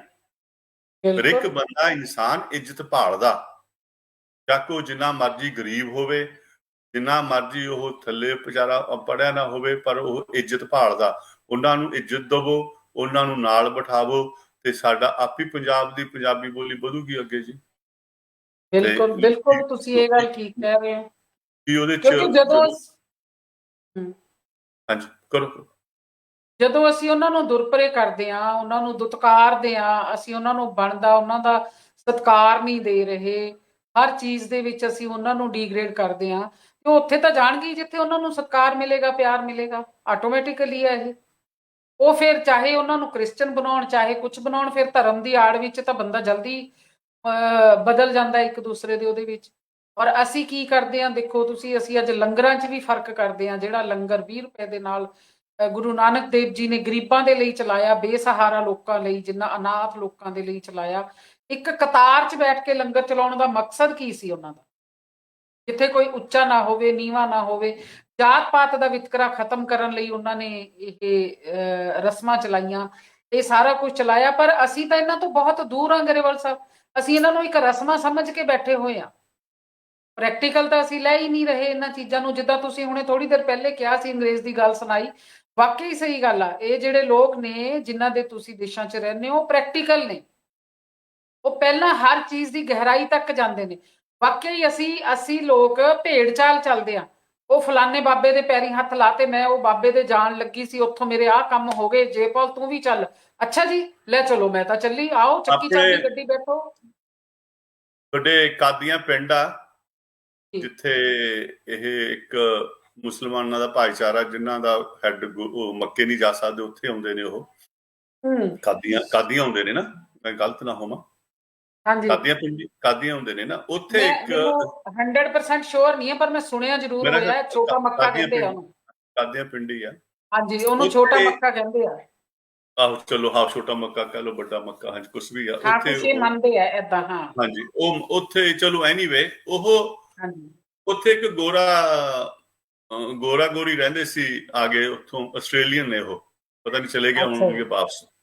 ਉੱਥੇ ਉਹਨਾਂ ਨੇ ਆਪਦੇ ਅੱਛਾ ਜੀ, ਬੱਚੇ ਲੈ ਕੇ ਆਂਦੇ, ਮੁਸਲਮਾਨ ਬਣ ਗਿਆ ਸੀ ਤੇ ਉਹ ਉੱਥੇ ਉਸ ਪਿੰਡ 'ਚ ਆ ਕੇ ਰਹਿਣ ਲੱਗ ਗਿਆ। ਜੀ ਤੇ ਮੇਰਾ ਮਤ ਦੇਖੋ, ਸੋਚੋ ਵੀ ਉਹ ਬੰਦੇ ਨੇ ਉਸ ਧਰਮ ਵਾਸਤੇ ਉਹਨੂੰ ਫਾਲੋ ਕਰਨ ਵਾਸਤੇ ਪਹਿਲਾਂ ਤਾਂ ਉਸ ਪਿੰਡ ਆ ਕੇ ਰਹਿਣ ਲੱਗਿਆ, ਹੂੰ ਫਿਰ ਉੱਥੋਂ ਦੀ ਜ਼ੁਬਾਨ ਵੀ ਉਹਨੇ ਸਿੱਖੀ ਹੋਣੀ ਆ, ਫਿਰ ਜੀ ਕੁਰਾਨ ਵੀ ਸਿੱਖੀ ਹੋਣੀ ਆ। ਮੇਰਾ ਮਤਲਬ ਕਹਿਣ ਦਾ ਵੀ ਇੰਨੀ ਡੂੰਘਾਈ ਦੇ ਵਿੱਚ ਜਾਂਦਾ ਜਾ ਕੇ ਫਿਰ ਉਹ ਤਬਦੀਲ ਹੁੰਦਾ। ਤੇ ਜੀ ਅਸੀਂ ਜਿਹੜੇ ਸਾਡਾ ਭਾਈਚਾਰਾ ਸਾਡੇ ਨਾਲ ਰਹਿੰਦਾ, ਜੀ ਅਸੀਂ ਉਹਨੂੰ ਨਹੀਂ ਤਬਦੀਲ ਕਰ ਸਕਦੇ ਹੈਗੇ। ਸਾਡੇ ਨਾਲ ਉਹਨਾਂ ਦੇ ਬਜ਼ੁਰਗ, ਉਹ ਜਿਸ ਤਰ੍ਹਾਂ ਪਿੰਡ ਜਦੋਂ ਆਪਣੇ ਬੰਨੇ ਸੀ ਪਹਿਲਾਂ, ਰਿਕ ਪਿੰਡ ਦੇ ਵਿੱਚ ਇਸ ਤਰ੍ਹਾਂ ਹੁੰਦਾ ਸੀ ਕਿ ਜੇ ਤੁਸੀਂ ਸਟੋਰੀ ਸੁਣੋ ਕਿ ਜਿਹੜੇ ਵੀ ਆਪਣੇ ਗਰੀਬ ਲੋਕੀ ਮਜ਼ਦੂਰ ਸਾਡੇ ਬਜ਼ੁਰਗਾਂ ਦੇ ਨਾਲ ਆਏ ਸੀ, ਉਹ ਦੂਜੇ ਪਿੰਡਾਂ ਦੇ ਵਿੱਚੋਂ ਲੈ ਕੇ ਆਏ ਸੀ ਤੇ ਉਹਨਾਂ ਨੂੰ ਇੱਕ ਪਾਸੇ ਬਿਠਾ ਦਿੱਤਾ ਤੇ ਉਹਨਾਂ ਨੇ ਸਾਡੇ ਦਾਦੇ ਪੜਦਾਦੇ ਨਾਲ ਕੰਮ ਕੀਤਾ। ਗਾਹਾਂ ਹੁਣ ਉਹਨਾਂ ਦੇ ਜਵਾਕ ਪੜ੍ਹ ਗਏ ਨੇ, ਅਸੀਂ ਹੁਣ ਉਹਨਾਂ ਨੂੰ ਮਿਲਦੇ ਹਾਂ ਤੇ ਮੈਂ ਉਹਨਾਂ ਨੂੰ ਕਹਿਣਾ ਹੁੰਦਾ ਬਈ, ਮੈਂ ਹਮੇਸ਼ਾ ਉਹਨਾਂ ਨੂੰ ਹੁਣ ਵੀ ਅਸੀਂ ਜਾਣਾ, ਮੈਂ ਹੱਸਣ ਲੱਗ ਗਿਆ। ਮੈਂ ਕਿਹਾ ਯਾਰ ਤੁਸੀਂ ਕਿਉਂ ਹੋਰ ਸਰਨੇਮ ਲਿਖਣ ਲੱਗ ਗਏ ਹੋ? ਤੁਸੀਂ ਸਾਡੇ ਪਿੰਡ ਦੇ ਵਿੱਚ ਤੁਹਾਡੇ ਦਾਦੇ ਪੋਤਿਆਂ ਦੇ ਨਾਲ ਸਾਡੀ ਸਾਂਝ ਆ, ਤੁਹਾਡੇ ਗ੍ਰੈਂਡਫਾਦਰ ਸਾਡੇ ਗ੍ਰੈਂਡਫਾਦਰ, ਤੇ ਤੁਸੀਂ ਗਰੇਵਾਲ ਲਿਖੋ ਨਾ। ਤੇ ਉਹ ਕਈ ਲਿਖਣ ਵੀ ਲੱਗ ਗਏ ਨੇ, ਲੋਕੀ ਹੱਸਦੇ ਨੇ। ਮੇਰਾ ਮਤਲਬ ਕਹਿਣ ਦਾ, ਜੇ ਤੁਸੀਂ ਇਸ ਤਰ੍ਹਾਂ ਦੀਆਂ ਤਬਦੀਲੀਆਂ ਨਹੀਂ ਕਰਦੇ ਹੈਗੇ, ਉਹ ਲੋਕ ਜਿਹੜੇ ਹੈਗੇ ਨੇ ਪੰਜਾਬੀ ਤੁਹਾਡੇ ਨਾਲ, ਉਹਨਾਂ ਸਾਰਿਆਂ ਨੂੰ ਜ਼ਿਆਦਾ ਪੰਜਾਬੀ ਪੁਣਾ ਵਾ, ਉਹ ਤੁਹਾਡੇ ਨਾਲ 4 ਪੀੜ੍ਹੀਆਂ ਤੋਂ ਤੁਹਾਡੇ ਨਾਲ ਰਹਿ ਰਹੇ ਨੇ, ਤੁਹਾਡੇ ਨਾਲ ਉਹਨਾਂ ਦਾ ਭਾਈਚਾਰਾ ਵਾ, ਉਹਨਾਂ ਦੇ ਬੱਚੇ ਹੁਣ ਪੜ੍ਹ ਗਏ ਨੇ, ਤੁਸੀਂ ਉਹਨਾਂ ਨੂੰ ਨਾਲ ਬਿਠਾਵੋ, ਇੱਜ਼ਤ ਦੇਵੋ ਤੇ ਉਹਨਾਂ ਦੇ ਵਹਿਮ ਕੱਢੋ। ਪਰ ਜਿਹੜੇ ਸਾਡੇ ਪੋਲੀਟੀਸ਼ੀਅਨ ਨੇ ਇਹ ਨਹੀਂ ਨਿਕਲਣ ਦਿੰਦੇ ਹੈਗੇ, ਉਹਨਾਂ ਦੇ ਵਿੱਚ ਇੰਨੀ ਜ਼ਹਿਰ ਭਰੀ ਹੋਈ ਆ। ਕਈ ਪਿੰਡਾਂ ਦੇ ਵਿੱਚ ਮੈਂ ਦੇਖਿਆ ਜਾ ਕੇ ਕਿ ਉਹ ਕਹਿੰਦੇ ਨੇ ਜੀ ਇਹਨਾਂ ਦੇ ਮਾਂ ਪਿਓ ਨੇ, ਇਹਨਾਂ ਦੇ ਜੱਟਾਂ ਨੇ ਸਾਡੇ ਨਾਲ ਆਹ ਕੀਤਾ, ਸਾਡੇ ਨਾਲ ਆਹ ਕੀਤਾ। ਉਹ ਸਾਡੇ ਵੋਟਾਂ ਲੈਣ ਵਾਸਤੇ ਜਿਹੜੇ ਇਹ ਸਾਡੇ ਪੋਲੀਟੀਸ਼ੀਅਨ ਨੇ, ਇਹਨਾਂ ਨੇ ਇਹ ਸਾਰਾ ਜ਼ਹਿਰ ਭਰੀ ਹੋਈ ਆ ਸਾਡੇ ਵਿੱਚ, ਇੱਕ ਦੂਜੇ ਨੂੰ ਪਾਉਣ। ਬਿਲਕੁਲ ਤੁਸੀਂ ਠੀਕ ਕਹਿ ਰਹੇ ਹੋ। ਜੇ ਤੁਸੀਂ ਪੰਜਾਬੀ ਨੂੰ ਵਧਾਉਣਾ, ਪੰਜਾਬੀਅਤ ਨੂੰ ਵਧਾਉਣਾ, ਪੰਜਾਬੀਆਂ ਦੀ ਇੱਜ਼ਤ ਬਾਹਰ ਵਧਾਉਣੀ ਆ, ਤਾਂ ਤੁਹਾਨੂੰ ਇਹ ਸਾਰਾ ਕੰਮ ਚੰਗੇ ਪੋਲੀਟੀਸ਼ੀਅਨ ਚੁਣ ਕੇ ਤੁਸੀਂ ਕਾਲਜ ਸਕੂਲ ਪੰਜਾਬੀ ਦੇ ਬਣਾਵੋ, ਉੱਥੇ ਪ੍ਰਚਾਰ ਹੋਵੇ ਸਿੱਧੀ ਚੰਗੀ ਨੀਤ ਦੇ ਨਾਲ, ਤੇ ਜਿਹਦੇ ਨਾਲ ਕਿ ਅਸੀਂ ਵੀ, ਹੁਣ ਮੈਨੂੰ ਕਹਿੰਦੇ ਨੇ ਜੀ ਤੇਰੇ ਗ੍ਰੈਂਡ ਚਿਲਡਰਨ ਪੰਜਾਬੀ ਨਹੀਂ ਬੋਲਦੇ ਹੈਗੇ। ਮੈਂ ਕਿਹਾ ਜਿਹੜੇ ਤੁਹਾਡੇ ਪੰਜਾਬੀ ਬੋਲਦੇ ਨੇ ਪੰਜਾਬ ਵਾਲੇ, ਮੈਨੂੰ ਉਹ ਦੱਸ ਦਿਓ ਕਿੰਨੇ ਕੁ ਚੰਗੇ ਨੇ। ਜੇ ਮੇਰਾ ਗ੍ਰੈਂਡ ਚਿਲਡਰਨ ਪੰਜਾਬੀ ਨਹੀਂ ਬੋਲਦਾ ਹੈਗਾ ਤਾਂ ਉਹ ਇੱਕ ਚੰਗਾ ਇਨਸਾਨ ਬਣੂ ਜ਼ਰੂਰ, ਮੈਨੂੰ ਇੰਨਾ ਪਤਾ। ਜੇ ਤੁਹਾਡੇ ਗ੍ਰੈਂਡ ਚਿਲਡਰਨ ਪੰਜਾਬੀ ਬੋਲਦੇ ਨੇ, ਮੇਰਾ ਖਿਆਲ ਆ ਵੀ 50% ਚੋਰ ਬਣਨਗੇ, ਕਿਉਂਕਿ ਇਹਨਾਂ ਦੇ ਤੁਹਾਡੇ ਪੋਲੀਟੀਸ਼ੀਅਨ ਚੋਰ ਨੇ। ਤੇ ਇਸ ਕਰਕੇ ਮੈਂ ਹਮੇਸ਼ਾ ਹੀ ਇਹ, ਹੁਣ ਵੀ ਮੈਂ ਤੁਹਾਨੂੰ ਸਾਰਿਆਂ ਨੂੰ ਇਹੀ ਆਖਦਾ, ਬੇਨਤੀ ਕਰਦਾ ਕਿ ਸਾਡੇ ਜੇ ਪੰਜਾਬੀ ਨੂੰ ਵਧਾਉਣਾ, ਪੰਜਾਬੀਅਤ ਨੂੰ ਵਧਾਉਣਾ ਸੀ, ਪਹਿਲਾਂ ਤਾਂ ਜਿੰਨੇ ਵੀ ਸਾਡੇ ਸਕੂਲ ਆ ਉਹਨਾਂ ਦੀਆਂ ਪੋਸਟਾਂ ਦੇ ਵਿੱਚ ਸਾਡੇ ਪੰਜਾਬੀ ਟੀਚਰ ਪੂਰੇ ਕਰੋ, ਕਾਲਜਾਂ ਦੇ ਵਿੱਚ ਟੀਚਰ ਕਰੋ। ਜਿਸ ਤਰ੍ਹਾਂ ਦਿੱਲੀ ਦੇ ਵਿੱਚ ਪੰਜਾਬੀ ਸਕੂਲਾਂ ਦੇ ਵਿੱਚ ਟੀਚਰ ਲੱਗੇ ਹੋਏ ਨੇ, ਤੇ ਈਵਨ ਕਿ ਸਾਡੇ ਬਾਹਰ ਕੰਟਰੀਆਂ ਦੇ ਵਿੱਚ ਵੀ ਜਿੱਥੇ ਪੰਜਾਬੀ ਸਾਡੇ ਰਹਿੰਦੇ ਨੇ, ਉੱਥੇ ਸਕੂਲਾਂ ਦੇ ਵਿੱਚ ਪੰਜਾਬੀ ਪੜ੍ਹਾਈ ਜਾਂਦੀ ਆ, ਕਿ ਸਬਜੈਕਟ ਲੈ ਸਕਦੇ ਹੋ ਪੰਜਾਬੀ ਦਾ। ਜਿੱਥੇ ਆਪਣੀ ਮਨਸ਼ੱਪਰ ਰਹਿੰਦੇ ਨੇ ਉੱਥੇ ਸਿਖਾਉਂਦੇ ਨੇ। ਅਸੀਂ ਆਪਦੇ ਟਾਊਨ ਦੇ ਵਿੱਚ ਵੀ ਅਸੀਂ ਪ੍ਰਾਈਵੇਟਲੀ ਜਿੰਨੇ ਅਸੀਂ ਕਈ ਵਾਰ ਇਕੱਠੇ ਹੋ ਕੇ ਆਪਦੇ ਬੱਚਿਆਂ ਨੂੰ ਇਕੱਠੇ ਕਰਕੇ ਉਹਨਾਂ ਨੂੰ ਕਲਾਸਾਂ ਲਾਉਂਦੇ ਨੇ, ਉੜਾੜ ਆਈਡੀ ਸਿਖਾਉਂਦੇ ਆ। ਮੇਰਾ ਮਤਲਬ ਕਿ ਅਸੀਂ ਤਾਂ ਸਿਖਾਉਂਦੇ ਆ, ਪਰ ਜਿੱਥੋਂ ਰੂਟਸ ਤੋਂ ਸਿੱਖਣੀ ਚਾਹੀਦੀ ਆ ਪੰਜਾਬ ਦੇ ਵਿੱਚੋਂ, ਪੰਜਾਬ ਦੇ ਸਕੂਲਾਂ ਦੇ ਵਿੱਚੋਂ, ਉੱਥੇ ਤਾਂ ਉੱਥੋਂ ਜਿਹੜੀਆਂ ਜੜ੍ਹਾਂ ਮਜ਼ਬੂਤ ਹੋਣੀਆਂ ਚਾਹੀਦੀਆਂ ਨੇ, ਉਹ ਬੰਨੀਆਂ ਮਜ਼ਬੂਤ ਨਹੀਂ ਬਣ ਰਹੀਆਂ ਹੈਗੀਆਂ। ਉੱਥੇ ਤਾਂ ਗਰੇਵਾਲ ਸਾਹਿਬ ਅਸੀਂ ਇਹ ਕਹਿੰਦੇ ਆ ਕਿ ਅਸੀਂ ਆਪਣੇ ਬੱਚੇ ਕਨਵੈਂਟ ਸਕੂਲ ਚ ਪੜਾਉਣੇ ਆ। ਪੜਾਓ ਜੀ, ਕਨਵੈਂਟ ਸਕੂਲ ਪੜਾਓ, ਆਕਸਫੋਰਡ ਯੂਨੀਵਰਸਿਟੀ ਪੜਾਓ। ਉੱਥੇ ਤਾਂ ਅੱਜ ਅਸੀਂ ਇਹ ਕਹਿੰਦੇ ਆ ਕਿ ਨਹੀਂ, ਸਾਡੇ ਬੱਚੇ ਕਨਵੈਂਟ ਸਕੂਲਾਂ ਚ ਪੜਨ। ਸਾਡੇ ਬੱਚੇ, ਜਿਹੜੇ ਬੱਚੇ ਕਨਵੈਂਟ ਸਕੂਲ ਚ ਪੜਨਗੇ, ਨੈਚੁਰਲੀ ਉਹਨਾਂ ਦੀ ਸੋਚ ਹੈ, ਜਿਹੜੀ ਵਿਚਾਰਧਾਰਾ ਉਦਾਂ ਦੀ ਹੋਏਗੀ। अब ਪਰ लेकिन एक दिन ਪੰਜਾਬੀ ਪਰ ਪੰਜਾਬੀ ਸਬਜੈਕਟ ਤਾਂ ਹੋਣਾ ਚਾਹੀਦਾ ਨਾ ਸਕੂਲਾਂ ਦੇ ਵਿੱਚ। ਜੇ ਤੁਸੀਂ ਪੰਜਾਬੀ ਸਬਜੈਕਟ ਤਾਂ ਉਹ ਸਕੂਲ ਦੇ ਆਧਾਰ ਤਾਂ, ਜੇ ਪੰਜਾਬ ਦੇ ਵਿੱਚ ਸਕੂਲ ਆ ਜਿੱਥੇ ਜੜ੍ਹਾਂ ਨੇ ਪੰਜਾਬ ਦੀਆਂ, ਪੰਜਾਬੀ ਦੀਆਂ, ਉਹਦਾ ਪੰਜਾਬ ਦੇ ਉੱਥੇ ਤਾਂ ਇੱਕ ਸਬਜੈਕਟ ਹੋਣਾ ਚਾਹੀਦਾ ਪੰਜਾਬੀ ਦਾ। ਇਹ ਅਸੀਂ ਇਸ ਚੀਜ਼ ਨੂੰ ਅਸੀਂ ਨਹੀਂ ਲੈ ਰਹੇ ਹੈਗੇ ਤੇ ਆਪੀ ਉਹਦੀ ਜੜ੍ਹਾਂ ਮਜ਼ਬੂਤ ਨਹੀਂ ਹੋਣੀਆਂ ਹੈਗੀਆਂ। that is our weakness। ਆਹ ਤਾਂ ਸਾਡੀ ਵੀਕਨੈਸ ਹੈ। ਮੈਂ ਉੱਥੇ ਗੱਲ ਆ ਜਾਂਦੀ ਨਾ ਵੀ ਅਸੀਂ ਜਿੰਨੇ ਮਰਜ਼ੀ ਦਿਨ ਮਨਾ ਲਈਏ, ਜਿੰਨੀਆਂ ਮਰਜ਼ੀ ਸੁਰਖੀਆਂ ਲਾ ਲਈਏ, ਜਿੰਨੀਆਂ ਮਰਜ਼ੀ ਅਸੀਂ ਬਿੰਦੀਆਂ ਲਾ ਲਈਏ, ਪਰ ਜੇ ਥੋੜੀ ਸਿਹਤ ਹੀ ਵਧੀਆ ਨਹੀਂ ਹੈਗੀ ਤਾਂ ਉਹ ਮੇਰੀ ਮਾਂ ਕਹਿੰਦੀ ਹੁੰਦੀ ਸੀ, ਮੇਰੀ ਮਾਂ ਨੇ ਇੱਕ ਬੜਾ ਪਿੱਟ ਲਫ਼ਜ਼ ਹੁੰਦਾ ਸੀ, ਪਰ ਕਹਿਣਾ ਜੀ ਸੂਟ ਬੜਾ ਸੋਹਣਾ ਪਾਇਆ। ਜੇ ਕਿਸੇ ਨੇ ਕਹਿਣਾ ਸੂਟ ਬੜਾ ਸੋਹਣਾ ਪਾਇਆ, ਕਹਿੰਦੀ ਪਹਿਲਾਂ ਸੂਟ ਪਾਉਣ ਵਾਲੀ ਦਾ ਮੂੰਹ ਤਾਂ ਦੇਖ ਲਓ। ਮੇਰਾ ਮਤਲਬ ਕਹਿਣ ਦਾ ਉਹਦਾ ਮਤਲਬ ਇਹ ਕਹਿਣ ਦਾ ਹੁੰਦਾ ਸੀ ਵੀ, ਮੇਰਾ ਮਤਲਬ ਇਹ ਕਹਿਣ ਦਾ, ਤੁਸੀਂ ਗਲਤ ਨਾ ਲੈ ਕੇ ਜਾਇਓ ਬਈ, ਜੇ ਤੁਸੀਂ ਮਤਲਬ ਹੀ ਨਹੀਂ ਗਲਤ ਜਾਣਦਾ। ਪੰਜਾਬੀ ਦਾ ਮਤਲਬ ਗੁੱਟੀ ਖੜਾਮ ਵਰਗਾ ਹੈ, ਜੇ ਮੂੰਹ ਦੀ ਰੌਣਕ ਨਹੀਂ ਹੈ। ਉਹਦਾ ਮਤਲਬ ਇਹ ਹੁੰਦਾ ਸੀ ਕਿ ਭਾਈ ਜੇ ਸੂਟ ਜਗ ਜਿਹੋ ਜਿਹਾ ਮਰਜ਼ੀ ਹੋਵੇ, ਸਿਹਤ ਵਧੀਆ ਹੋਣੀ ਚਾਹੀਦੀ ਆ, ਤਾਂ ਸੂਟ ਵਧੀਆ ਲੱਗਣਾ ਵਾ। ਬਿਲਕੁਲ ਬਿਲਕੁਲ। ਹਾਂਜੀ, ਇਹ ਬਜ਼ੁਰਗਾਂ ਦੀ ਕਈ ਗੱਲਾਂ ਚੇਤੇ ਆ ਜਾਂਦੀਆਂ ਨੇ। ਅੱਜ ਵੀ ਮੈਂ ਕਈ ਹੋਰ ਵੀ ਬਹੁਤ ਉਦਾਹਰਨਾਂ ਦੇ ਸਕਦਾ। ਮਾਤਾ ਦੀਆਂ, ਸਾਡੀ ਦੀਆਂ ਬੜੀ ਵਿਚਾਰੀ ਬੋਲਣ, ਉਹਨੇ ਜਾਣੀ ਕਿ ਹਾਜ਼ਰ ਕੋਈ ਗੱਲ ਨਹੀਂ, ਆਪਣੇ ਕੋਲੇ ਹਰ ਰੋਜ਼ ਦੇਖੋ, ਹਰ ਰੋਜ਼ ਵਕਤ ਹੈ ਆਪਣੇ ਕੋਲੇ 1 ਘੰਟੇ ਦਾ। ਅਗਰ 2-2 4-4 ਉਦਾਹਰਨਾਂ ਵੀ ਆਪਾਂ ਦਵਾਂਗੇ ਤਾਂ ਕੋਈ ਨਾ ਕੋਈ ਵਧੀਆ ਮੈਸੇਜ ਹੀ ਜਾਏਗਾ, ਕਿਉਂਕਿ ਬਜ਼ੁਰਗਾਂ ਦੇ ਤਜਰਬੇ, ਬਜ਼ੁਰਗਾਂ ਦੇ, ਤੁਸੀਂ ਸੌਰੀ ਆਹ ਦੇਖੋ ਹੁਣ ਉਹੀ ਪੁਰਾਣੀ ਗੱਲ ਆ ਗਈ ਨਾ। ਆਪਾਂ ਕਹਿੰਦੇ ਸੀ ਕਿ ਪੁਰਾਣਾ ਜ਼ਮਾਨਾ ਬਦਲ ਗਿਆ, ਪੁਰਾਣੀਆਂ ਕਹਾਵਤਾਂ ਬਦਲ ਗਈਆਂ, ਪੁਰਾਣੀ ਕਹਾਵਤ ਨਹੀਂ ਕੰਮ ਆਉਂਦੀ, 2 ਹੱਥਾਂ ਨਾਲ ਤਾੜੀ ਵੱਜਣੀ ਛੱਡੋ, ਆ ਗਈ ਨਾ ਪੁਰਾਣੀ ਕਹਾਵਤ ਕੰਮ, ਕਿ ਬਈ ਆਪਣੇ ਮਦਰ ਕਹਿੰਦੇ ਸੀਗੇ ਕਿ ਮੂੰਹ ਵਧੀਆ ਹੋਣਾ ਚਾਹੀਦਾ, ਪਹਿਲਾਂ ਮੂੰਹ ਤਾਂ ਦੇਖ ਲਓ, ਆ ਗਈ ਨਾ ਪੁਰਾਣੀ। ਸੋ ਪੁਰਾਣਾ ਚੀਜ਼ਾਂ ਸਾਡੇ ਨਾਲ ਚੱਲਣਗੀਆਂ ਗਰੇਵਾਲ ਸਾਹਿਬ, ਅਸੀਂ ਉਹਨਾਂ ਤੋਂ ਬਿਨਾਂ ਨਹੀਂ। ਉਹ ਚੀਜ਼ਾਂ ਚੱਲਦੇ ਚੱਲਦੇ ਹੀ ਅੱਗੇ ਅਸੀਂ ਇਹਨਾਂ ਨੂੰ ਮੈਸੇਜ ਦੇ ਸਕਦੇ ਹਾਂ। ਅੱਗੇ ਚੱਲਦੇ ਚੱਲਦੇ ਹੀ ਅਸੀਂ ਇਹ ਆਉਣ ਵਾਲੀ ਪੀੜ੍ਹੀ ਨੂੰ, ਆਉਣ ਵਾਲੀ ਜਿਹੜੀ ਜਨਰੇਸ਼ਨ ਆ, ਅਸੀਂ ਇਹਨਾਂ ਨੂੰ ਪਿਛਲੀਆਂ ਚੀਜ਼ਾਂ ਅੱਗੇ ਲਿਆ ਕੇ, ਐਗਜ਼ਾਮਪਲਸ ਦੇ ਕੇ ਹੀ ਇਹਨਾਂ ਨੂੰ ਅਸੀਂ ਇਹਨਾਂ ਦੇ ਮਾਰਗਦਰਸ਼ਕ ਬਣ ਸਕਦੇ ਹਾਂ। ਔਰ ਇਹ ਗੱਲ ਬਿਲਕੁਲ ਠੀਕ ਹੈਗੀ ਆ ਕਿ ਸਭ ਤੋਂ ਪਹਿਲਾਂ ਜ਼ਰੂਰੀ ਹੈ ਸਾਡੀ ਸੋਚ ਬਦਲਣੀ, ਔਰ ਇੱਕ ਸਾਨੂੰ ਇਸ ਉਹਦੇ ਵਿੱਚ ਆਉਣਾ ਕਿ ਅਸੀਂ ਇੱਕ ਅੱਛੇ ਇਨਸਾਨ ਬਣ ਸਕੀਏ। ਜਿੱਦਾਂ ਤੁਸੀਂ ਕਿਹਾ ਕਿ ਮੇਰਾ ਗ੍ਰੈਂਡਸਨ ਬੇਸ਼ੱਕ ਜ਼ਿਆਦਾ ਪੰਜਾਬੀ ਨਹੀਂ ਜਾਣਦਾ, ਪਰ ਇੱਕ ਅੱਛਾ ਇਨਸਾਨ ਬਣੇਗਾ। ਇਹ ਬਹੁਤ ਵੱਡੀ ਗੱਲ ਆ। ਅੱਛਾ ਇਨਸਾਨ, ਇਹ ਜਿਹੜੇ 2 ਲਫ਼ਜ਼ ਨੇ, ਇਹਨਾਂ ਦੇ ਪਿੱਛੇ ਇੱਕ ਬਹੁਤ ਵੱਡਾ ਇਤਿਹਾਸ ਹੈ, ਕਿਉਂਕਿ ਇੱਕ ਅੱਛਾ ਇਨਸਾਨ ਹੀ ਇੱਕ ਇਤਿਹਾਸ ਰਚ ਸਕਦਾ ਹੈ। ਔਰ ਇਹ ਸਾਡੇ ਸਾਹਮਣੇ ਇਹਨਾਂ ਦਿਨਾਂ ਦੀ ਤਾਜ਼ਾ ਐਗਜ਼ਾਮਪਲ ਆ। ਮੈਂ ਅੱਜ ਪੰਜਾਬੀ ਬੋਲੀ ਦੇ ਦਿਨ ਮੈਂ ਉਸ ਹੋਣਹਾਰ ਯੋਧੇ ਦਾ ਨਾਮ ਲੈਣ ਤੋਂ ਰਹਿ ਨਹੀਂ ਸਕਾਂਗੀ।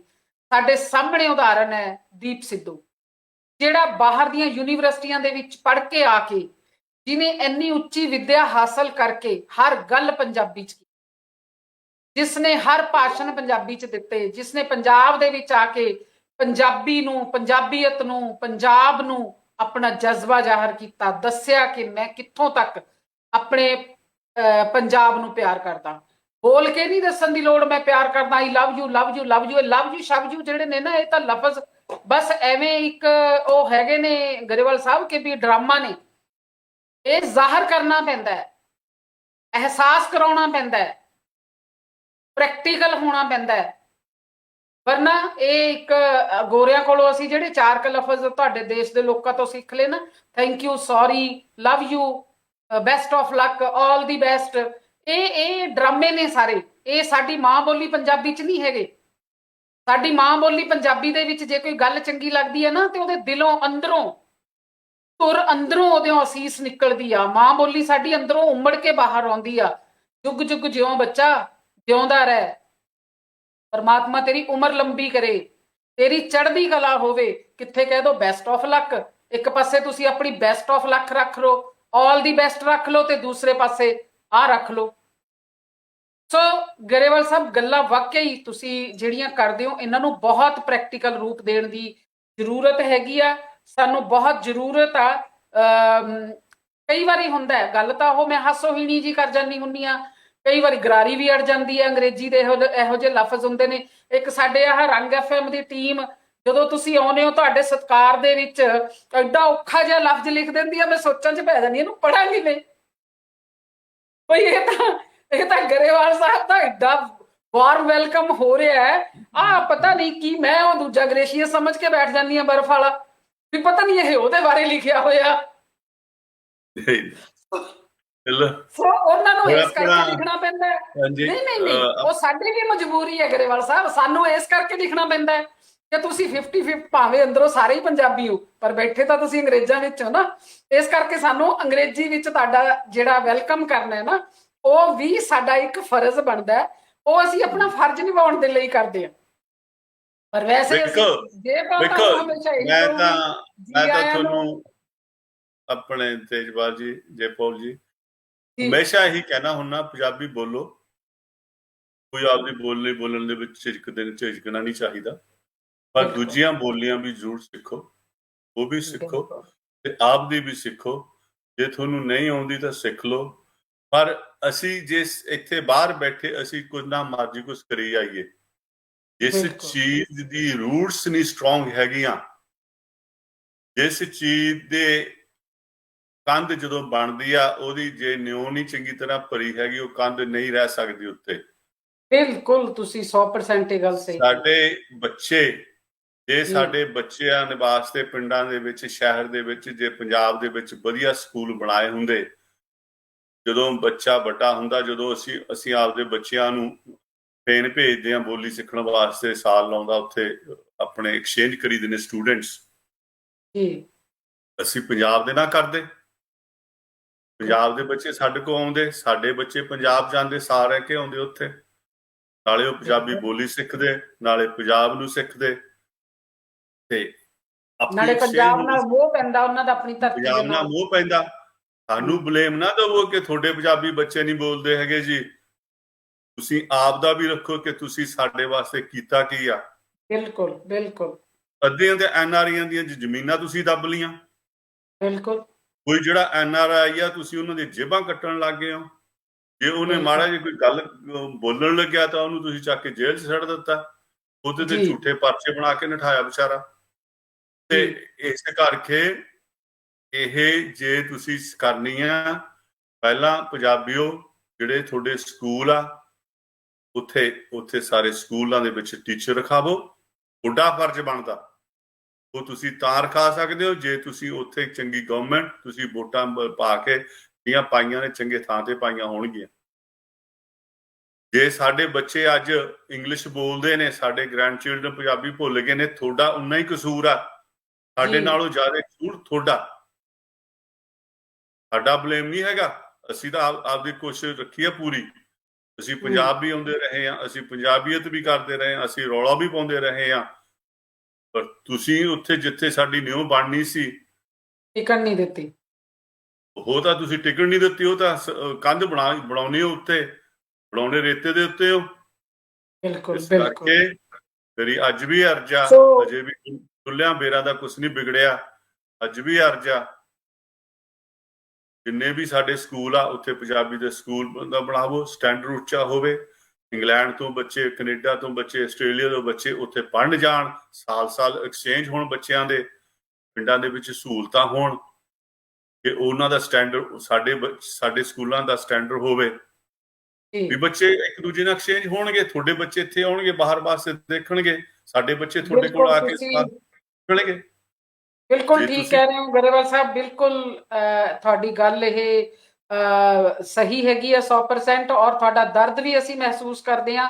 ਇਹਦੇ ਵਿੱਚ ਇੱਕ ਗਰੇਵਾਲ ਸਾਹਿਬ ਨਹੀਂ, ਬਹੁਤ NRI ਨੇ ਜਿਨ੍ਹਾਂ ਦੇ ਦਿਲਾਂ ਦੇ ਅੰਦਰ ਇਹ ਦਰਦ ਆ, ਜਿਹੜਾ ਅੱਜ ਤੁਹਾਡੇ ਰਾਹੀਂ ਪੰਜਾਬ ਤੱਕ ਪਹੁੰਚ ਰਿਹਾ ਹੈਗਾ। ਅੱਜ ਪੰਜਾਬੀ ਮਾਂ ਬੋਲੀ ਦੇ ਦਿਵਸ ਦੇ ਉੱਤੇ ਜਿਹੜਾ ਦਰਦ ਤੁਸੀਂ ਜ਼ਾਹਰ ਕੀਤਾ ਹੈ, ਥੋੜਾ ਹਸੀ ਮਜ਼ਾਕ ਠੱਠਾ ਗੱਲ ਅਲੱਗ ਹੈ, ਬਟ ਜਿਹੜਾ ਤੁਸੀਂ ਇਹ ਦਰਦ ਜ਼ਾਹਰ ਕੀਤਾ ਹੈ, ਇਹ ਸੱਚਾ ਦਰਦ ਹੈ ਤੁਹਾਡਾ, ਇਹ ਸੱਚੀ ਲਗਨ ਹੈ ਤੁਹਾਡੀ, ਇਹ ਸਾਰੇ NRIs ਦੀ ਪੰਜਾਬ ਦੇ ਪ੍ਰਤੀ, ਇਹਦੇ ਵਿੱਚ ਕੋਈ ਸ਼ੱਕ ਨਹੀਂ।